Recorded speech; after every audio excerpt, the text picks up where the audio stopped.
A girl was screaming in room 347, and no one cared anymore. Not the doctors, not the head nurses, not even her own father, until the night a nobody nurse with calloused hands and a borrowed stethoscope did something everyone told her not to do. She cut open the pillow.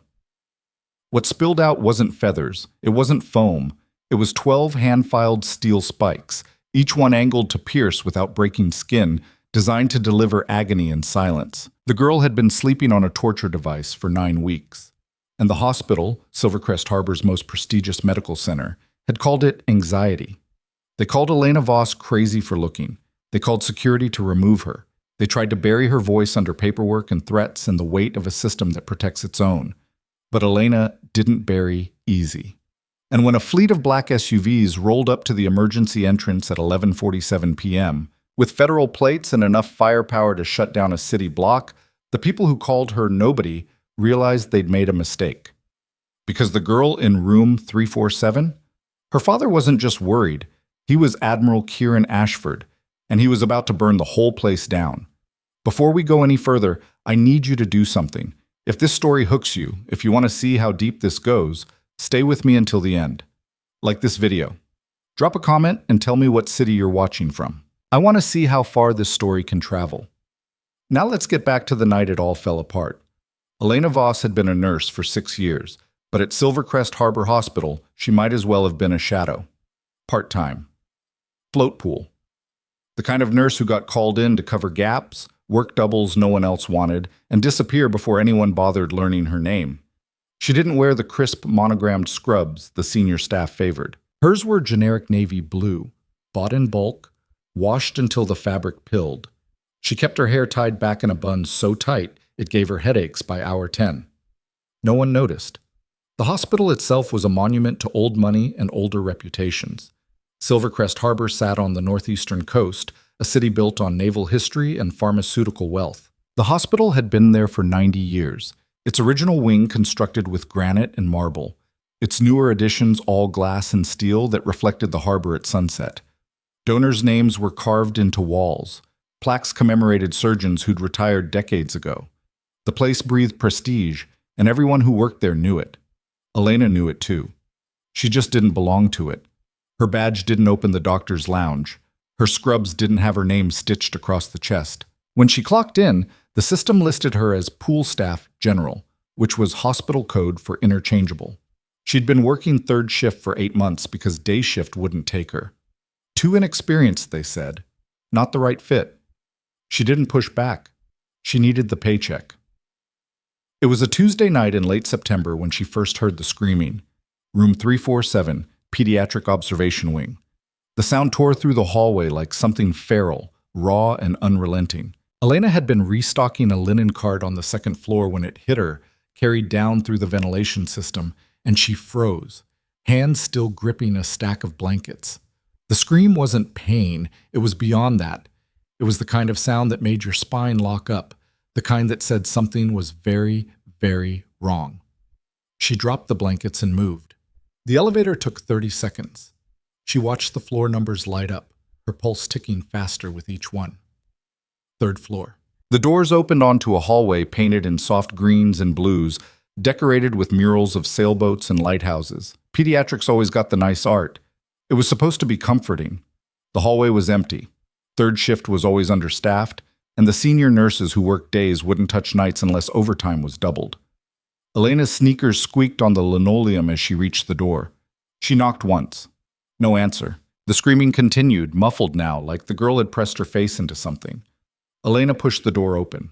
The room was dim, just the glow of a single monitor casting green shadows across the walls. A girl, maybe 16, maybe younger, lay in the bed, her body rigid, fists clenched so tight her knuckles had gone white. Her eyes were open but unfocused, pupils blown wide. Sweat soaked through her gown. She was screaming into the pillow, her face buried, her whole frame shaking. Elena crossed the room in 3 steps. Hey, I'm here. I'm Elena. Can you hear me?" The girl didn't respond. Her breathing was ragged, hyperventilating. Elena checked the monitor, heart rate spiking at 142, oxygen sat dropping to 89. She reached for the call button, but before she could press it, the girl's eyes snapped to hers. "Help me," the girl whispered. Her voice was shredded, barely audible. "Please, it hurts." "Where does it hurt?" Elena's hands moved on instinct, checking the IV line, scanning for swelling, bruising, anything visible. "Tell me where." "My head, my neck, everywhere, every night. It won't stop." Elena's stomach twisted. She pulled the blanket back gently, looking for injuries, but the girl's skin was unmarked. No rashes, no bruises, no sign of trauma. She glanced at the chart clipped to the foot of the bed. The name at the top read Cassidy Ashford. Admitted 8 weeks ago. Diagnosis: psychosomatic pain disorder, severe anxiety, possible conversion syndrome. Psychosomatic. Translation: it's all in her head. Elena's jaw tightened. She'd seen this before. Doctors loved that word when they didn't have answers. It was easier than admitting ignorance, easier than looking harder. "Cassidy," Elena said softly. She pulled a chair close, sat down so they were eye level. "Look at me. Not at the ceiling. At me." The girl's gaze flicked over, trembling. "Tell me what happens when you lie down." "It starts," Cassidy whispered, "as soon as my head touches the pillow, like something stabbing me from the inside. But they say—" Her voice broke. "They say I'm making it up." Elena's chest went cold. She reached out, touched the pillow gently. Standard hospital issue. Thin, foam-filled, covered in a white cotton case that had been laundered 1,000 times. Nothing unusual, but Cassidy flinched the moment Elena's hand got close. "What if we try something?" Elena said. "What if you don't use the pillow tonight?" Cassidy blinked. "What?" "Just for a few minutes. Lie flat. No pillow. Let's see what happens." The girl hesitated, then nodded.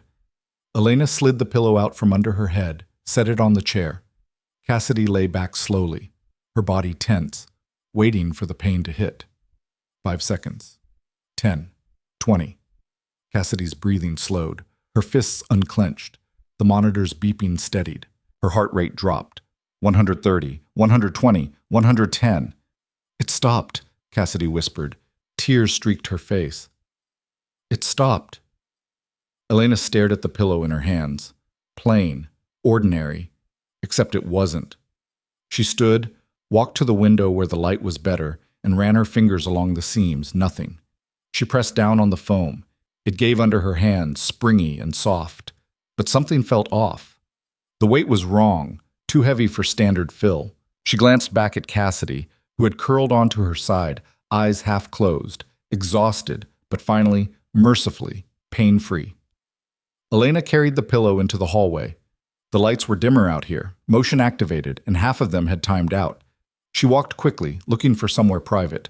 A supply closet 2 doors down. She tried the handle. Locked. Another one at the end of the hall.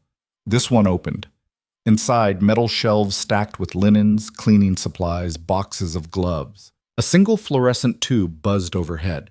Elena set the pillow on a shelf, pulled a pair of trauma shears from her pocket, and sliced the casing open. Foam spilled out. And then something else. 12 thin steel spikes, each about 4 inches long, filed to dull points and embedded in a grid pattern inside the foam. They weren't sharp enough to pierce skin, but they didn't need to be. Pressed against a skull for hours, night after night, they would create localized pressure, nerve pain, migraines that no scan could detect, agony without evidence. Elena's hands shook. She stared at the spikes, her mind racing. This wasn't an accident. Someone had done this. Someone had engineered suffering. She pulled out her phone, took 3 photos from different angles, then wrapped the spikes in a paper towel and tucked them into her bag. She needed to report this. Now. But to who? The charge nurse? Administration? Security? She thought about Cassidy's chart. 8 weeks of documented complaints. 8 weeks of doctors writing patient reports pain, no physical findings. 8 weeks of a girl being told she was imagining torture. Elena stepped out of the closet and nearly collided with another nurse. "Jesus, Voss, watch where you're going." It was Marissa Kyung, one of the senior pediatric nurses. She had 15 years at Silvercrest, a locker with her name on it, and a tone that made it clear she didn't like being startled by float staff. "Sorry," Elena said. I was just responding to a code you weren't assigned to? Marissa's eyes narrowed. I saw you go into 347. That's not your patient. She was screaming. I heard her from the second floor. She does that. Marissa's voice was flat. It's documented. Psych consult already cleared her. She's got anxiety issues, probably looking for attention. Her father's some big deal in the military, so everyone tiptoes around her, but trust me, there's nothing physically wrong. Elena felt her pulse spike. I found something in her pillow. Marissa's expression didn't change. Found what? Spikes. Steel. Someone put them in the foam. For a moment, Marissa just stared at her. Then she laughed. Short, sharp, disbelieving. You're joking. I'm not. I have them. I can show you. Marissa's smile faded. You tampered with hospital property? I was trying to help her. You were overstepping, again. Marissa crossed her arms. This is the third time this month you've stuck your nose into cases that aren't yours. Last week it was the guy in 502 who you thought was septic. Turns out he had a mild fever and you freaked out the entire ICU. Before that, you tried to override a medication order because you had a bad feeling. You're not a doctor, Voss. You're barely a nurse here. Elena's face burned. This is different. It's not. You're paranoid, you're exhausted, and you're making mistakes. I'm writing you up. Write me up after you look at what I found. Marissa's jaw tightened. Show me. Elena reached into her bag, pulled out the paper towel bundle, and unwrapped it on a nearby counter. The spikes gleamed under the fluorescent light, 12 of them, arranged in a grid, their tips dulled but unmistakable. Marissa stared. Her face went pale. Where did you get these? She asked quietly. Cassidy Ashford's pillow. I cut it open. The second I removed the pillow, her pain stopped. Marissa didn't move. Her eyes stayed locked on the spikes. For a long moment, the only sound was the hum of the lights overhead. Then she stepped back. You need to leave. Elena blinked. What? You need to leave this floor, right now. Marissa, someone is torturing that girl. I said leave. Marissa's voice was sharp now, edged with something Elena couldn't identify. Fear, maybe. Or something worse. I'm calling the charge nurse. And security, you're done here. Elena's stomach dropped. You're not even going to report this? Report what? That you destroyed hospital property and made up a story about torture devices? That you're harassing a patient with a known psychiatric condition? Marissa pulled out her phone. You're a liability, Voss. You've been a liability since you got here. Elena felt the walls closing in. I have photos. Of what? Scrap metal you planted to cover your own mistake? Marissa dialed. This is Kyung, third floor pediatrics. I need security to room 347. We have a staff member acting erratically. Elena's mind spun. This was wrong. This was all wrong. Marissa had seen the spikes. She knew they were real, and she was burying it. Elena didn't wait. She grabbed her bag, shoved the spikes back inside, and walked. Fast. Out of the pediatric wing, down the stairwell, through the second floor corridors. Her badge beeped at the employee exit. She pushed through. The parking lot was half empty, bathed in yellow sodium light. Her car sat in the far corner, a beat-up sedan with a cracked windshield and a passenger door that only opened from the inside. She unlocked it, slid into the driver's seat, and sat there without starting the engine. Her hands were still shaking. She pulled out her phone, stared at the photos. 12 spikes. Deliberate. Calculated. Who would do this, and why? She thought about Cassidy, about the way the girl's pain had stopped the instant the pillow was removed, about the chart that labeled her mentally ill, about Marissa's reaction, not shock, not concern, but fear. Elena opened her browser and searched. Cassidy Ashford. The results loaded slowly. Then her screen filled with headlines. Admiral Kieran Ashford's daughter. Hospitalized. Family requests. Privacy. Navy leader's child. Facing ongoing health crisis. Ashford family. Denies rumors of malpractice investigation. Elena's breath caught. Admiral, Navy, federal jurisdiction. This wasn't just a sick teenager. This was the daughter of one of the most powerful military figures in the country. and someone at Silvercrest Harbor Hospital had been torturing her for 2 months. Her phone buzzed. Unknown number. She stared at it for 3 rings before answering. Ms. Voss?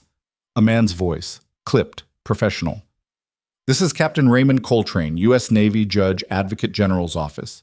We need to speak with you, immediately. Elena's heart slammed against her ribs. How did you get this number? We've been monitoring the situation at Silvercrest Harbor for 3 weeks. You just became a person of interest. Where are you right now? In the parking lot. She stopped. How do you know who I am? We know everyone who's had contact with Cassidy Ashford in the last 72 hours. You're the first person who's done anything that didn't match the pattern. What pattern? Stay where you are. Do not leave. Do not speak to anyone from the hospital. We're 10 minutes out. The line went dead. Elena sat in the dark, engine still off, staring at her phone. 10 minutes. She didn't know if she should be terrified or relieved. She thought about running, starting the car, driving home, pretending this never happened. She could delete the photos, throw the spikes in a dumpster. Go back to being invisible. But Cassidy's face kept flashing in her mind. The way the girl had looked at her, the desperate hope in her voice when she'd whispered, "Help me." Elena stayed. Headlights swept across her windshield exactly 9 minutes later. Not one vehicle. 5. Black SUVs with tinted windows and government plates moving in formation. They circled the parking lot, then stopped in a line facing the hospital entrance. Doors opened. Men and women in dark suits stepped out, each one moving with the kind of precision that said, military, federal, serious. A tall man in a Navy dress uniform walked to Elena's car and tapped on the window. She rolled it down. Ms. Voss, I'm Captain Coltrane. We need everything you have. Right now. Elena reached into her bag, pulled out the towel with the spikes, and handed it through the window. Coltrane unwrapped it carefully, his jaw tightening as he saw what was inside. Who else knows about this? He asked. Dr. Halloran, senior pediatric nurse Marissa Kyung. They both shut me down. Kyung called security. Coltrane's expression went ice cold. They saw these and did nothing? Halloran didn't even look. Kyung looked and then told me to leave. Coltrane nodded once, then turned to the team behind him. Lock it down. No one in or out. I want every member of the senior medical staff in custody within the hour. And get the Admiral on the line. Tell him we found it. Elena's voice came out small. Found what? Coltrane looked back at her, and for the first time his expression softened just slightly. Proof. The SUVs moved. Agents poured into the hospital like water through a broken dam. Elena watched through her windshield as the building lit up like a crime scene. Every entrance blocked, every floor swarming with federal personnel. She could see Marissa through a third-floor window, hands raised, surrounded by agents. Halloran was being escorted out of the main entrance in handcuffs. Coltrane leaned against her car. You just ended a 2-month nightmare, Ms. Voss. That girl has been screaming for help, and every single person in that building ignored her. Except you. What happens now? Elena whispered. Now? Coltrane's smile was grim. Now we tear this place apart, and you're going to help us do it. Elena looked up. I'm fired. I'm nobody here. You were nobody, Coltrane said. But you're the only person in that building who gave a damn about the truth. That makes you exactly who we need. He pulled a business card from his pocket, handed it through the window. Get some sleep. Be at this address at 0800. Bring everything you have, notes, photos, anything you remember. And Ms. Voss? Yeah? Thank you. You might have just saved her life. He walked back to the SUVs. The convoy rolled out, lights flashing, heading toward the federal building downtown. Elena sat alone in the parking lot, the card in her hand, and watched the hospital through her rearview mirror. Every light was on now. Agents moved through the hallways like ghosts. She could see people being escorted out. Nurses, doctors, administrators. Some were crying. Some were shouting. Some just looked stunned. Elena started her car. The engine coughed, sputtered, then caught. She pulled out of the lot and drove home through empty streets, the city quiet around her. Her apartment was a studio on the 4th floor of a building that had seen better decades. The heat didn't work half the time. The neighbors upstairs fought every night, but it was hers, And tonight, it felt like the only safe place in the world.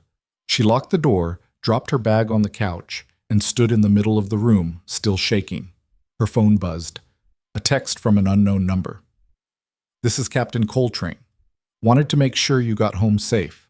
We'll see you tomorrow. Get some rest." Elena typed back, "Is Cassidy okay?" The response came immediately. "She's asleep, first time in weeks. You did that." Elena set the phone down, walked to the bathroom, and looked at herself in the mirror. Her eyes were red. Her hair had come loose from the bun. She looked exhausted. She looked small. But for the first time in 6 years, she didn't feel invisible. She stripped off her scrubs, threw them in the hamper, and stood under the shower until the water ran cold. When she finally crawled into bed, it was almost 4 in the morning. She set her alarm for 7. Sleep didn't come easy. Every time she closed her eyes, she saw the spikes. She saw Cassidy's face. She saw Marissa's eyes when she'd looked at the evidence and chosen to lie. At 7:45, Elena got up, dressed in jeans and a sweater, and drove to the address on Coltrane's card. It was a low brick building near the harbor, unmarked except for a small plaque that read U.S. Navy JAG, Northeast Division. She walked inside. A receptionist directed her to a conference room on the second floor. Coltrane was already there, along with 2 other officers and a woman in a gray suit who introduced herself as Special Agent Denise Mora, FBI. "Thanks for coming," Coltrane said. "Have a seat." Elena sat. The table in front of her was covered in files, photographs, evidence bags. She recognized the spikes, now sealed in plastic, tagged with case numbers. "We've been investigating Silvercrest Harbor for 3 weeks," Mora said. "Started when Admiral Ashford filed a complaint with the Inspector General. His daughter was admitted for what should have been routine observation. She'd fainted at school, and they wanted to rule out cardiac issues, clean bill of health. Should have been discharged in 48 hours. But she wasn't," Elena said. "No, she started reporting severe pain. Headaches, neck pain, nausea. Every test came back normal. They kept her for observation, then a week, then 2. The pain got worse. She stopped sleeping, started having what they called episodes, screaming, thrashing, begging for help. Psychiatry evaluated her, diagnosed conversion disorder. They said it was in her head," Elena said quietly. "They said a lot of things," Coltrane said. "But Admiral Ashford didn't buy it. He knows his daughter. He pushed for more tests, second opinions, outside consults.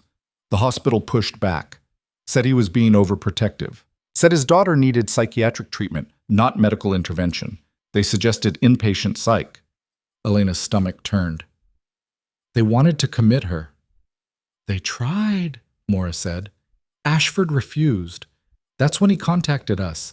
He believed something criminal was happening. We started monitoring communications, reviewing records, interviewing staff. But we didn't have proof. Until you."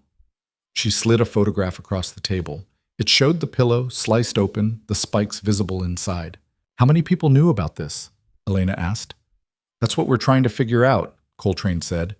"We've arrested 6 staff members so far. Dr. Victor Halloran, Chief of Internal Medicine, Marissa Kyung, Senior Pediatric Nurse, 2 orderlies, a supply manager, and the hospital's Chief Operating Officer, Lawrence Brennick." Elena's head spun. "The COO. We found emails," Mora said. "Encrypted, but not well enough. Brennick was coordinating with Halloran. They were running a scheme, keeping high-profile patients hospitalized longer than necessary, billing insurance for unnecessary tests and treatments, inflating costs. Cassidy Ashford was a goldmine. Federal insurance, unlimited coverage, and a father who was desperate enough to approve anything. But the spikes were insurance, Coltrane said. As long as she kept reporting pain, they could justify keeping her. As long as the pain had no medical explanation, they could keep running tests, scans, blood work, consults, thousands of dollars a day.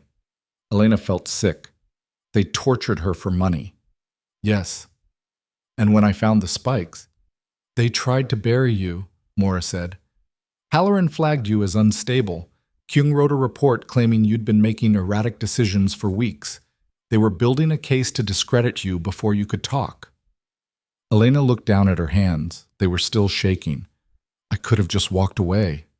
But you didn't, Coltrane said. And that's why we're here. Maura leaned forward. We need your help, Ms. Voss. You're the only staff member who acted on what you saw. That makes you a key witness, but it also makes you a target. Brennick's out on bail. Halloran's lawyer is already building a defense. They're going to come after you, hard. What do you need me to do? Elena asked. Testify, Maura said. Tell a grand jury exactly what you saw, what you found, and how the hospital responded. Help us build a case that doesn't just put these 6 people away. It tears apart the whole operation. Elena swallowed. And if I say no, then we prosecute with what we have, Coltrane said. But it'll be harder. Defense will argue the spikes were planted, that there's no proof they came from Cassidy's pillow, that you're unreliable. We can fight it, but it'll take longer. And people like Brennick have lawyers who can drag things out for years. Elena thought about Cassidy, about the way the girl had looked at her. Help me. I'll do it, she said. Maura smiled. Good, we'll arrange protection.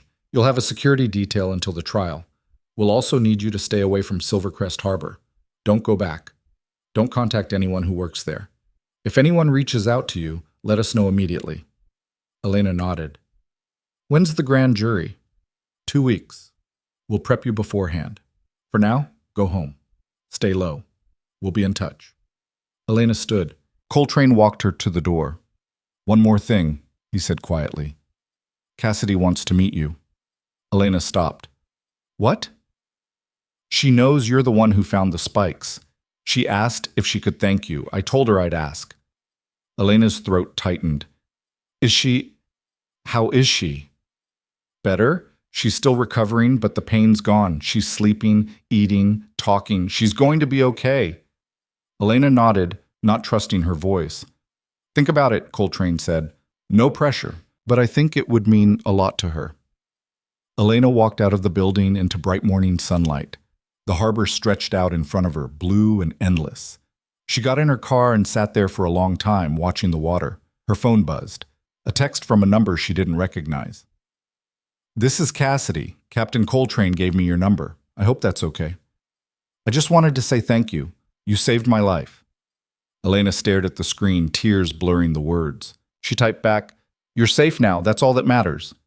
The response came fast. Can I meet you? I want to tell you in person. Elena hesitated. Then, yes, I'd like that. She started the car and drove home. For the first time in months, she didn't feel tired. She felt something else. Something she hadn't felt in years. She felt like she mattered. 2 weeks later, Elena Voss stood in front of a grand jury and told them everything. She described the screaming, the pillow, the spikes, the way Halloran had dismissed her, the way Kyung had called security. She showed them the photos. She walked them through every moment, every detail, every second of the night that had changed everything. The jury indicted all 6 defendants on charges ranging from fraud to assault to conspiracy. Brennick's bail was revoked. Halloran was suspended from practicing medicine. Keung lost her nursing license. And in a hospital room across town, Cassidy Ashford sat up in bed, eating solid food for the first time in 2 months, and smiled. But the fight wasn't over. It was just beginning. Because when Elena walked out of that courthouse, she found a crowd waiting. Reporters, cameras, microphones shoved in her face. Ms. Voss, how does it feel to be a hero? Did you know you were risking your career? What do you say to the hospital staff who claim you overstepped? Elena stood on the courthouse steps, blinking in the flash of cameras, and realized the story wasn't done. It was just starting to spread. And somewhere in the crowd, a man in a dark suit watched her, his expression unreadable. He pulled out his phone, typed a message, and disappeared into the throng. The message was simple. She's a problem. Handle it. The man's phone screen glowed in the fading daylight as he turned and melted into the mass of bodies streaming away from the courthouse. Elena didn't see him. She was too busy trying to breathe through the crush of reporters, their questions overlapping into a wall of noise that made her head throb. A hand gripped her elbow. Captain Coltrane steering her toward a black sedan idling at the curb. Get in, he said, his voice low but firm. She didn't argue. The door shut behind her, muffling the chaos outside. Coltrane slid into the front passenger seat and nodded to the driver. The car pulled away smoothly, cutting through traffic with the kind of authority that came from federal plates and a mission. Elena leaned back against the leather seat, her hands still trembling. That was insane. That was national news, Coltrane said without turning around. You testified against a major hospital network, exposed a fraud scheme worth millions, and made the Navy look good in the process. Every outlet in the country wants your face on their screen. I don't want to be on their screen. I just wanted to help a girl who was being hurt. I know, but that's not how this works. Coltrane glanced back at her. The story's bigger than you now. It's about corruption, institutional failure, the little guy taking on the system. People love that. But the people you just put in handcuffs, they hate it, and they have resources. Elena's stomach tightened. What kind of resources? The kind that hire lawyers who cost $5,000 an hour. The kind that know how to make witnesses disappear, not literally, but legally. Discredit you, destroy your reputation, make sure no jury believes a word you say. He paused. Brennick's team has already started. They filed a motion this morning to have your testimony thrown out, claiming you have a history of erratic behavior, that you were fired for cause, that you planted the evidence. That's a lie. Doesn't matter if it's true. Matters if they can make it stick. Coltrane turned fully now, his expression serious. We're going to protect you, Ms. Voss. But you need to be smart. No interviews. No social media. No talking to anyone outside our team. You stay low until the trial. Elena nodded. How long? 6 months. Maybe longer if they stall. 6 months. Half a year of hiding, of looking over her shoulder, of waiting for the other shoe to drop. She'd saved a girl's life, and now her own was on hold. The car pulled up outside her apartment building. Coltrane handed her a card. Different from the last one, this one with a direct line and a 24-hour emergency contact.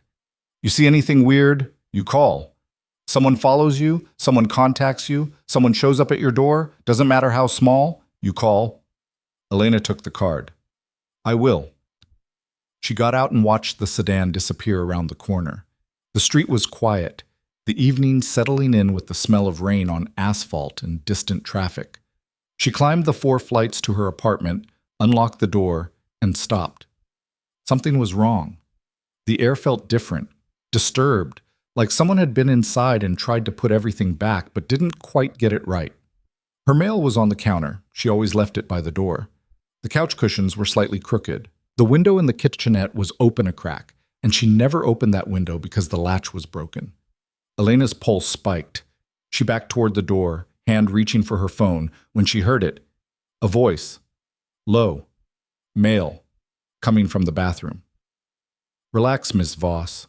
I'm not here to hurt you. She froze. Every instinct screamed at her to run, but her legs wouldn't move. The bathroom door opened and a man stepped out. Mid-50s, gray suit, thinning hair, wire-rimmed glasses. He looked like an accountant, harmless, except he'd just broken into her home. Who are you? Elena's voice came out steadier than she felt. My name is Gerald Pitkin. I'm an attorney representing Silvercrest Harbor Hospital and its associated executives. He held up his hands, empty, non-threatening. I know this is unconventional, but I needed to speak with you privately, off the record. Get out or I'm calling the police. Please, just hear me out. 5 minutes. Then I'll leave and you'll never see me again. Elena's thumb hovered over the emergency contact Coltrane had given her. You have 3 minutes. Pitkin smiled thinly. My clients are facing serious charges, life-altering charges, and the cornerstone of the prosecution's case is your testimony. Without you, the case falls apart. Good. They should fall apart. They tortured a kid for money.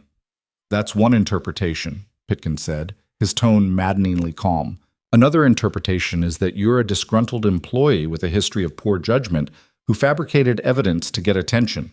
We have documentation, write-ups, disciplinary reports, complaints from other staff. We have 3 nurses willing to testify that you've made false accusations before. Elena's chest tightened. I didn't make anything up. Then how do you explain the fact that hospital security footage shows you entering the supply closet with the pillow and exiting with something concealed in your bag? How do you explain the fact that the spikes you claim to have found Match a shipment of surgical pins that went missing from the supply room 2 weeks before you found them. Pins you had access to. That's insane. I'm not saying you did, Pitkin interrupted smoothly. I'm saying that's what a jury will hear. And when they hear it from credible witnesses, doctors, senior nurses, administrators, they'll believe it. You're a part-time float nurse with no credibility and no allies. My clients are pillars of the medical community with decades of spotless records. Who do you think they'll trust? Elena felt the walls closing in. What do you want? I want to offer you a deal. Drop your testimony. Recant your statement. Say you made a mistake, that you were stressed, that you misinterpreted what you saw. In exchange, my clients will drop any civil action against you. You won't be sued for defamation, for slander, for the harm you've caused to their reputations and livelihoods. You walk away clean. And Cassidy, the girl they tortured? Cassidy Ashford will receive a generous settlement from the hospital's insurance, enough to cover her medical expenses and more. She'll be taken care of. Everyone wins. Elena stared at him. Except the truth. Pitkin's smile faded. The truth is subjective, Ms. Voss. What matters is what you can prove. And right now you can't prove anything that won't be torn apart in court. My advice? Take the deal. Move on with your life, because if you don't, we will destroy you. Not as a threat, as a fact. He walked to the door, paused with his hand on the knob. You have 48 hours to decide. After that, the offer expires and we proceed with litigation. Think carefully. He left. The door clicked shut behind him, and Elena stood alone in her violated apartment, shaking with rage and fear. She called Coltrane. He answered on the first ring. He was in my apartment, she said, her voice tight. Gerald Pitkin. He broke in. He threatened me. Coltrane swore. Did he touch you? Hurt you? No, he offered me a deal. Said if I recant my testimony, they'll drop everything. Do not take that deal. Do you understand me? Do not. I wasn't going to, Elena said. But he knew things. Security footage, missing supplies, other nurses ready to testify against me. Is any of that real? Silence on the other end. Then, some of it. They're twisting facts to build a narrative. We expected this, but it doesn't change what you saw or what you found. We have the spikes. We have Cassidy's medical records. We have enough. Do we? Elena sank onto the couch. Because he made it sound like I'm going to get shredded on the stand. You might. Cross-examination is brutal. But you're telling the truth, and that matters. Juries can tell. Coltrane's voice softened. I'm sending a team to sweep your apartment. They'll be there in 20 minutes. Pack a bag. You're not staying there tonight. Elena packed. Jeans, shirts, her toothbrush, the only photo she had of her parents, both gone now, a car accident 3 years ago that had left her alone in the world. She was zipping the bag when the security team arrived. 2 agents, both armed, both professional. They swept the apartment, found the broken window latch, photographed everything, and escorted her to a safe house on the outskirts of Silvercrest Harbor. The house was small, nondescript, tucked into a neighborhood of identical suburban homes. Beige siding, brown shutters, a lawn that needed mowing. Inside, it was clean and sparse. Basic furniture, a stocked fridge, bars on the windows. You'll have rotating security outside, one of the agents told her. Don't leave without clearance. Don't answer the door unless we tell you it's safe. You need anything? There's a phone in the kitchen. Direct line to our operations center. They left. Elena locked the door, checked it twice, then sat on the couch in a house that wasn't hers and tried to process the fact that her life had become something out of a thriller movie. Her phone rang. Unknown number. She almost didn't answer, but something made her pick up. Elena? A girl's voice, familiar. Cassidy? Yeah, I'm sorry to call. Captain Coltrane gave me your number, remember? I heard what happened. About the lawyer breaking into your apartment. Are you okay? Elena's throat tightened. I'm fine. Are you? I'm home now. With my dad. I'm okay. Better than okay, actually. I can sleep without... Her voice caught. I can sleep. I'm glad. Elena, I need to tell you something. My dad wants to help.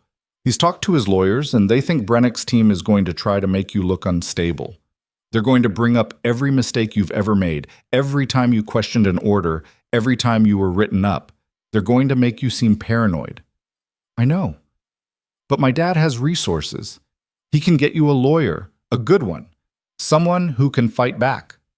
Elena hesitated. I already have the federal prosecutors.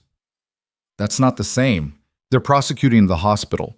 But you need someone defending you, someone who's only thinking about your reputation, your safety, your future. Cassidy paused. Please, let us help. After what you did for me, it's the least we can do. Elena looked around the safe house, at the bars on the windows and the deadbolt on the door.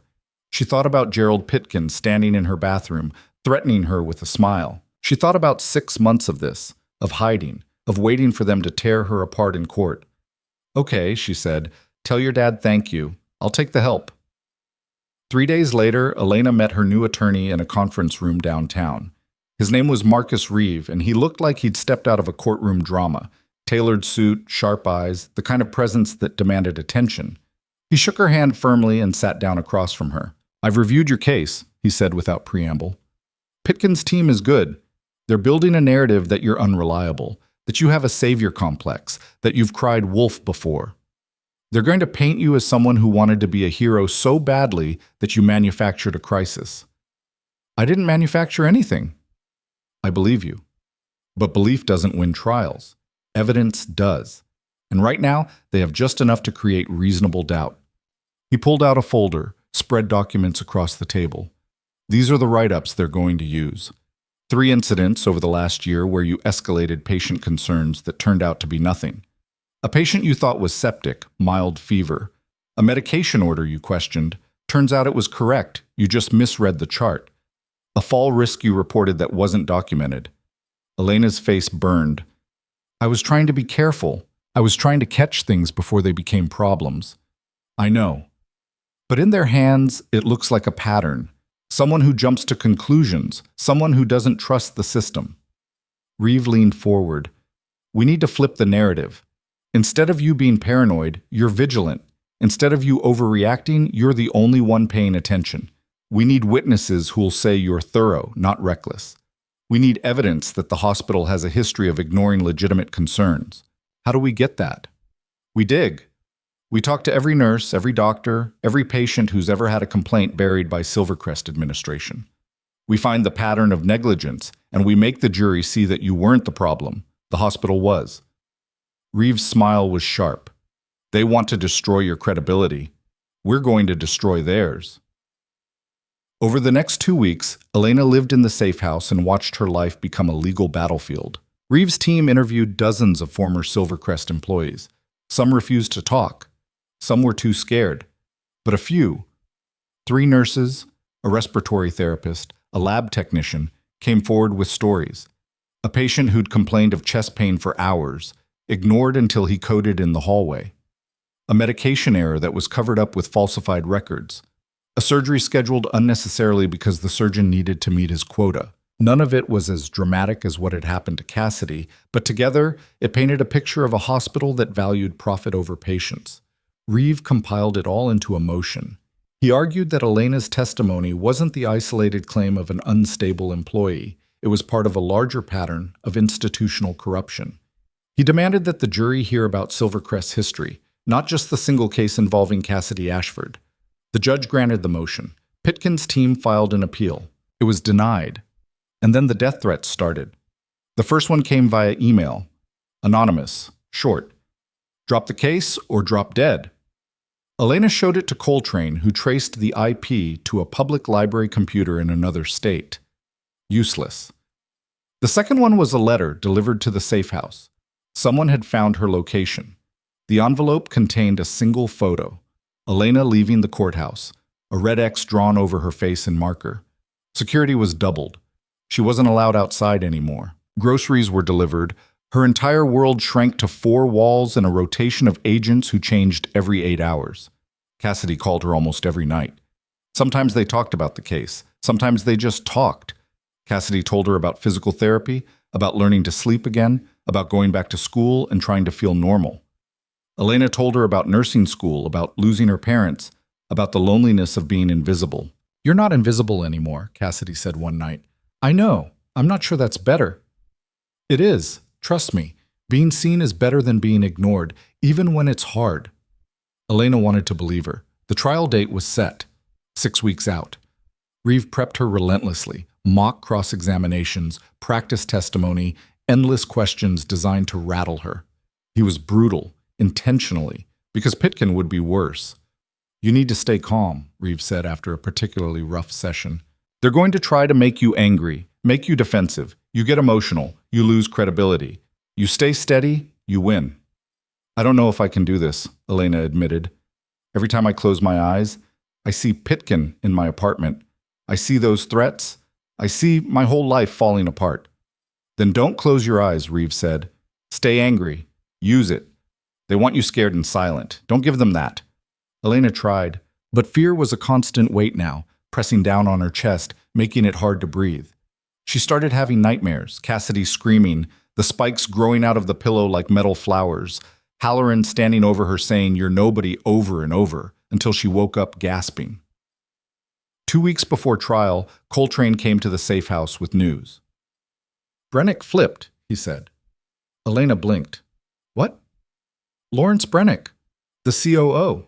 He's offering to testify against Halloran and the others in exchange for a reduced sentence.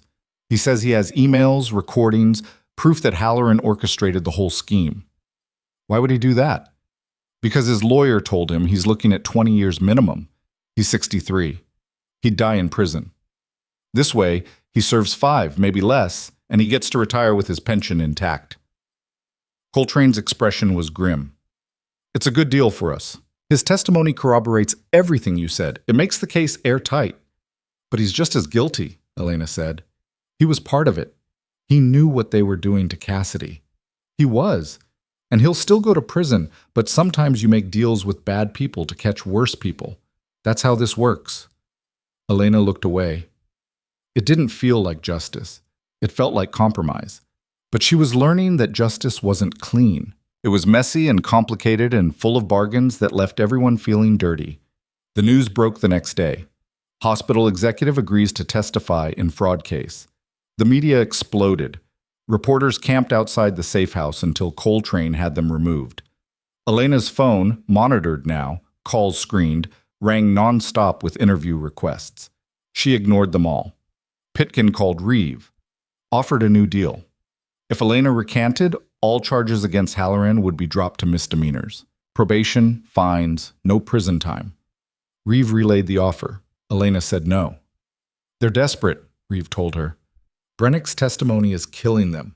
They know they're going to lose." "Then why are they still fighting?" "Because that's what people do when they're cornered. They fight harder."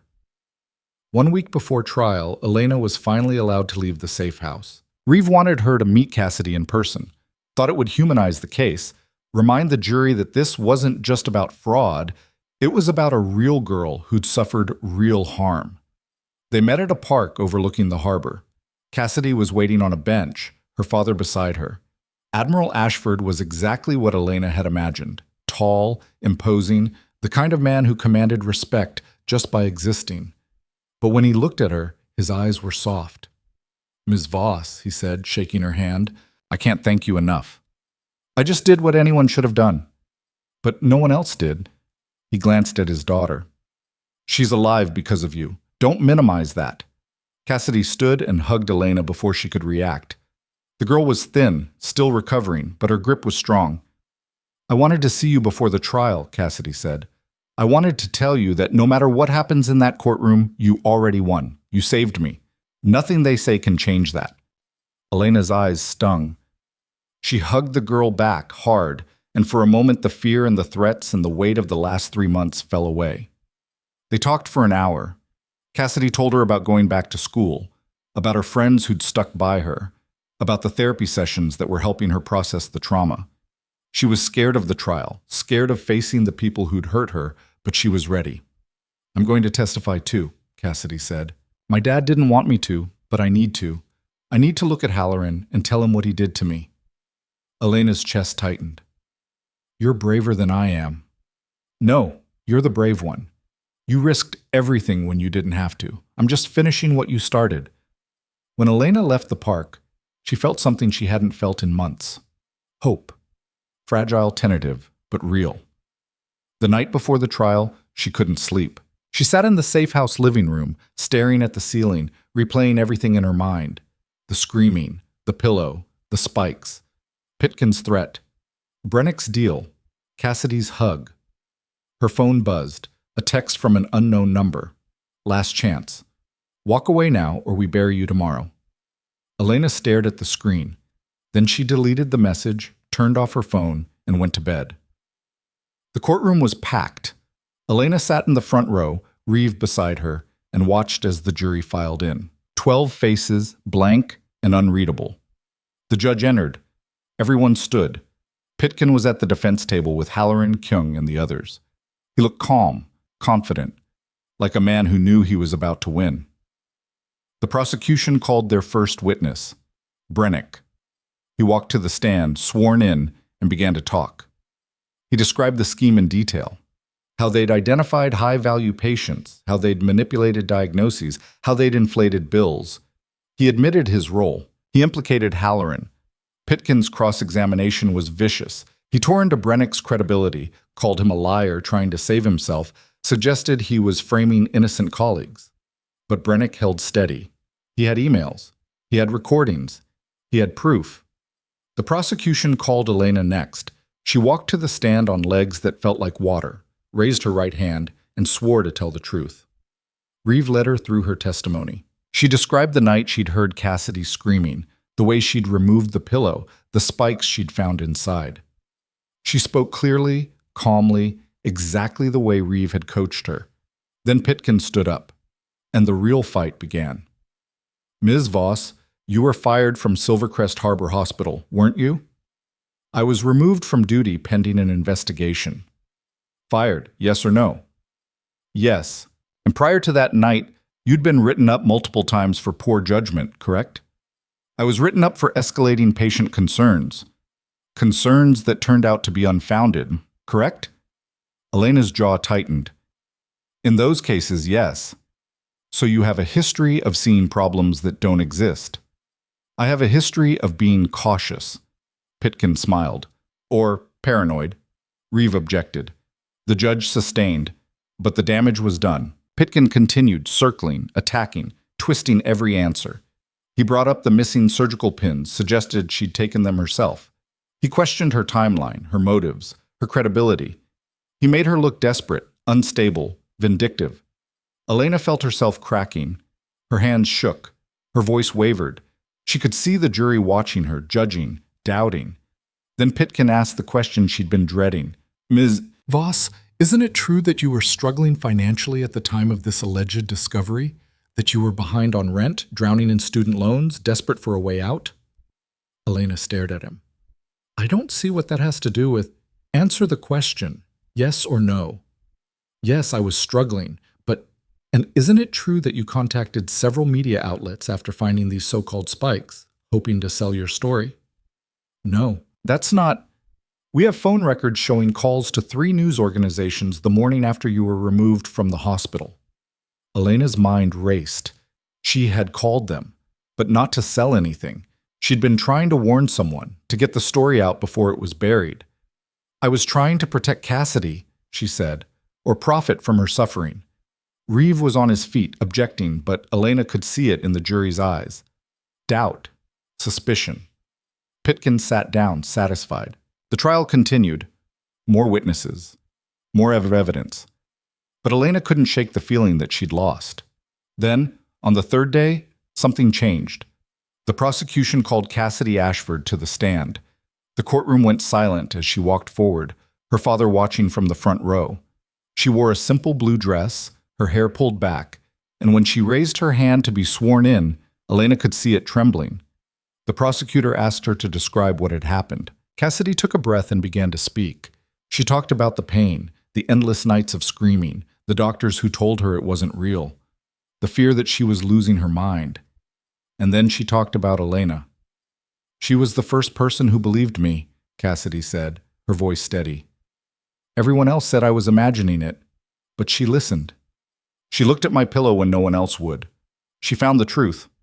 The prosecutor showed her the spikes, sealed in an evidence bag. Do you recognize these? Cassidy's face went pale. Yes, those are what was in my pillow. That's what was hurting me. And when they were removed, did the pain stop? Immediately. Pitkin's cross-examination was brief. He tried to suggest that Cassidy's memory was unreliable, that she'd been coached, but the girl didn't budge. She looked him in the eye and said, "I know what they did to me, and I know Elena saved me." When Cassidy stepped down, there were tears in the jury box. The trial lasted 2 more weeks, closing arguments, deliberations. Elena spent the waiting period back in the safe house, unable to eat, unable to sleep, replaying every moment in her mind. The jury returned after 4 days. Guilty on all counts. Halloran, Kyung, the orderlies, the supply manager, all convicted. Brennick's deal held, but he'd still serve time. Elena sat in the courtroom and listened to the verdict and felt nothing. No relief, no triumph, just exhaustion. Afterward, reporters swarmed again. This time Reeves stepped forward and gave a statement. He praised Elena's courage, called her a hero, said she represented the best of what healthcare should be. Elena stood behind him and wanted to disappear. That night, Coltrane called. "It's over. You're safe now." "Am I?" "Yes. Pitkin's team can't touch you. You won." But winning felt hollow. She'd lost her job, her privacy, her sense of security. She'd been threatened, harassed, dragged through the mud. And for what? Justice? It didn't feel like justice. It felt like survival. She was packing her things, preparing to leave the safe house, when her phone rang. Unknown number. She almost didn't answer, but she did. "Elena Voss?" A woman's voice. Unfamiliar. "Who is this?" "My name is Dr. Stephanie Carr. I'm the interim director at Silvercrest Harbor Hospital. I'd like to meet with you. In person, tomorrow if possible." Elena's stomach dropped. "Why?" "Because we need to talk about your future." Elena hung up without answering and stared at her phone like it had just bitten her. The interim director of Silvercrest Harbor wanted to talk about her future. The hospital that had fired her, discredited her, and tried to bury her in legal threats now wanted a meeting. She didn't trust it. Not for a second. She called Reeve. He answered on the second ring, sounding tired. The trial had drained him too. "Doctor, Stephanie Carr just called me," Elena said. "Says she wants to meet. Tomorrow." Silence. Then, "Don't go alone. I'll be there." "You think it's a trap?" "I think they're in damage control mode.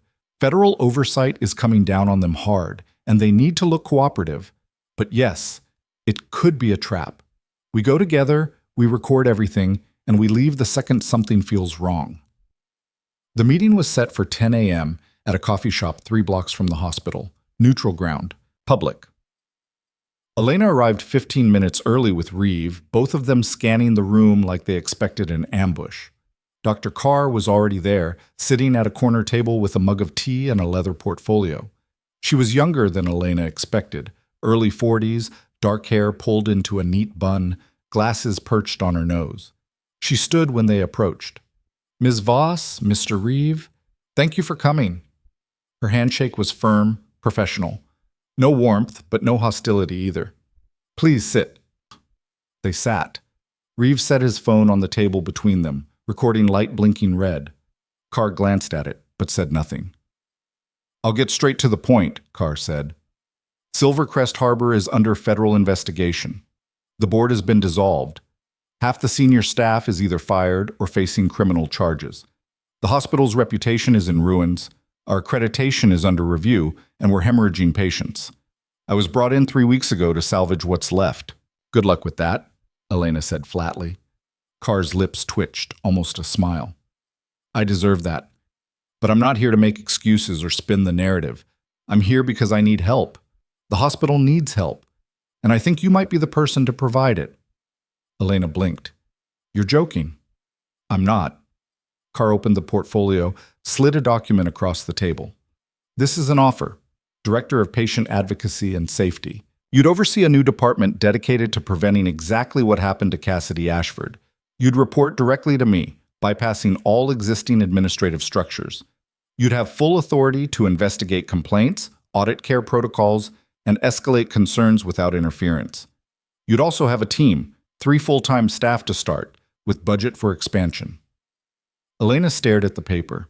The salary listed was more than double what she'd made as a float nurse. The title was prestigious, the scope was unprecedented. "Why me?" she asked. "Because you're the only person in this entire disaster who did the right thing when it mattered. Everyone else either participated in the corruption or looked the other way. You didn't. That makes you exactly the kind of person we need leading this effort."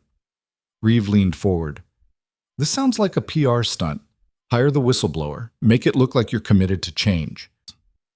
"It is a PR stunt," Carr said bluntly. "But it's also real. The feds are mandating oversight.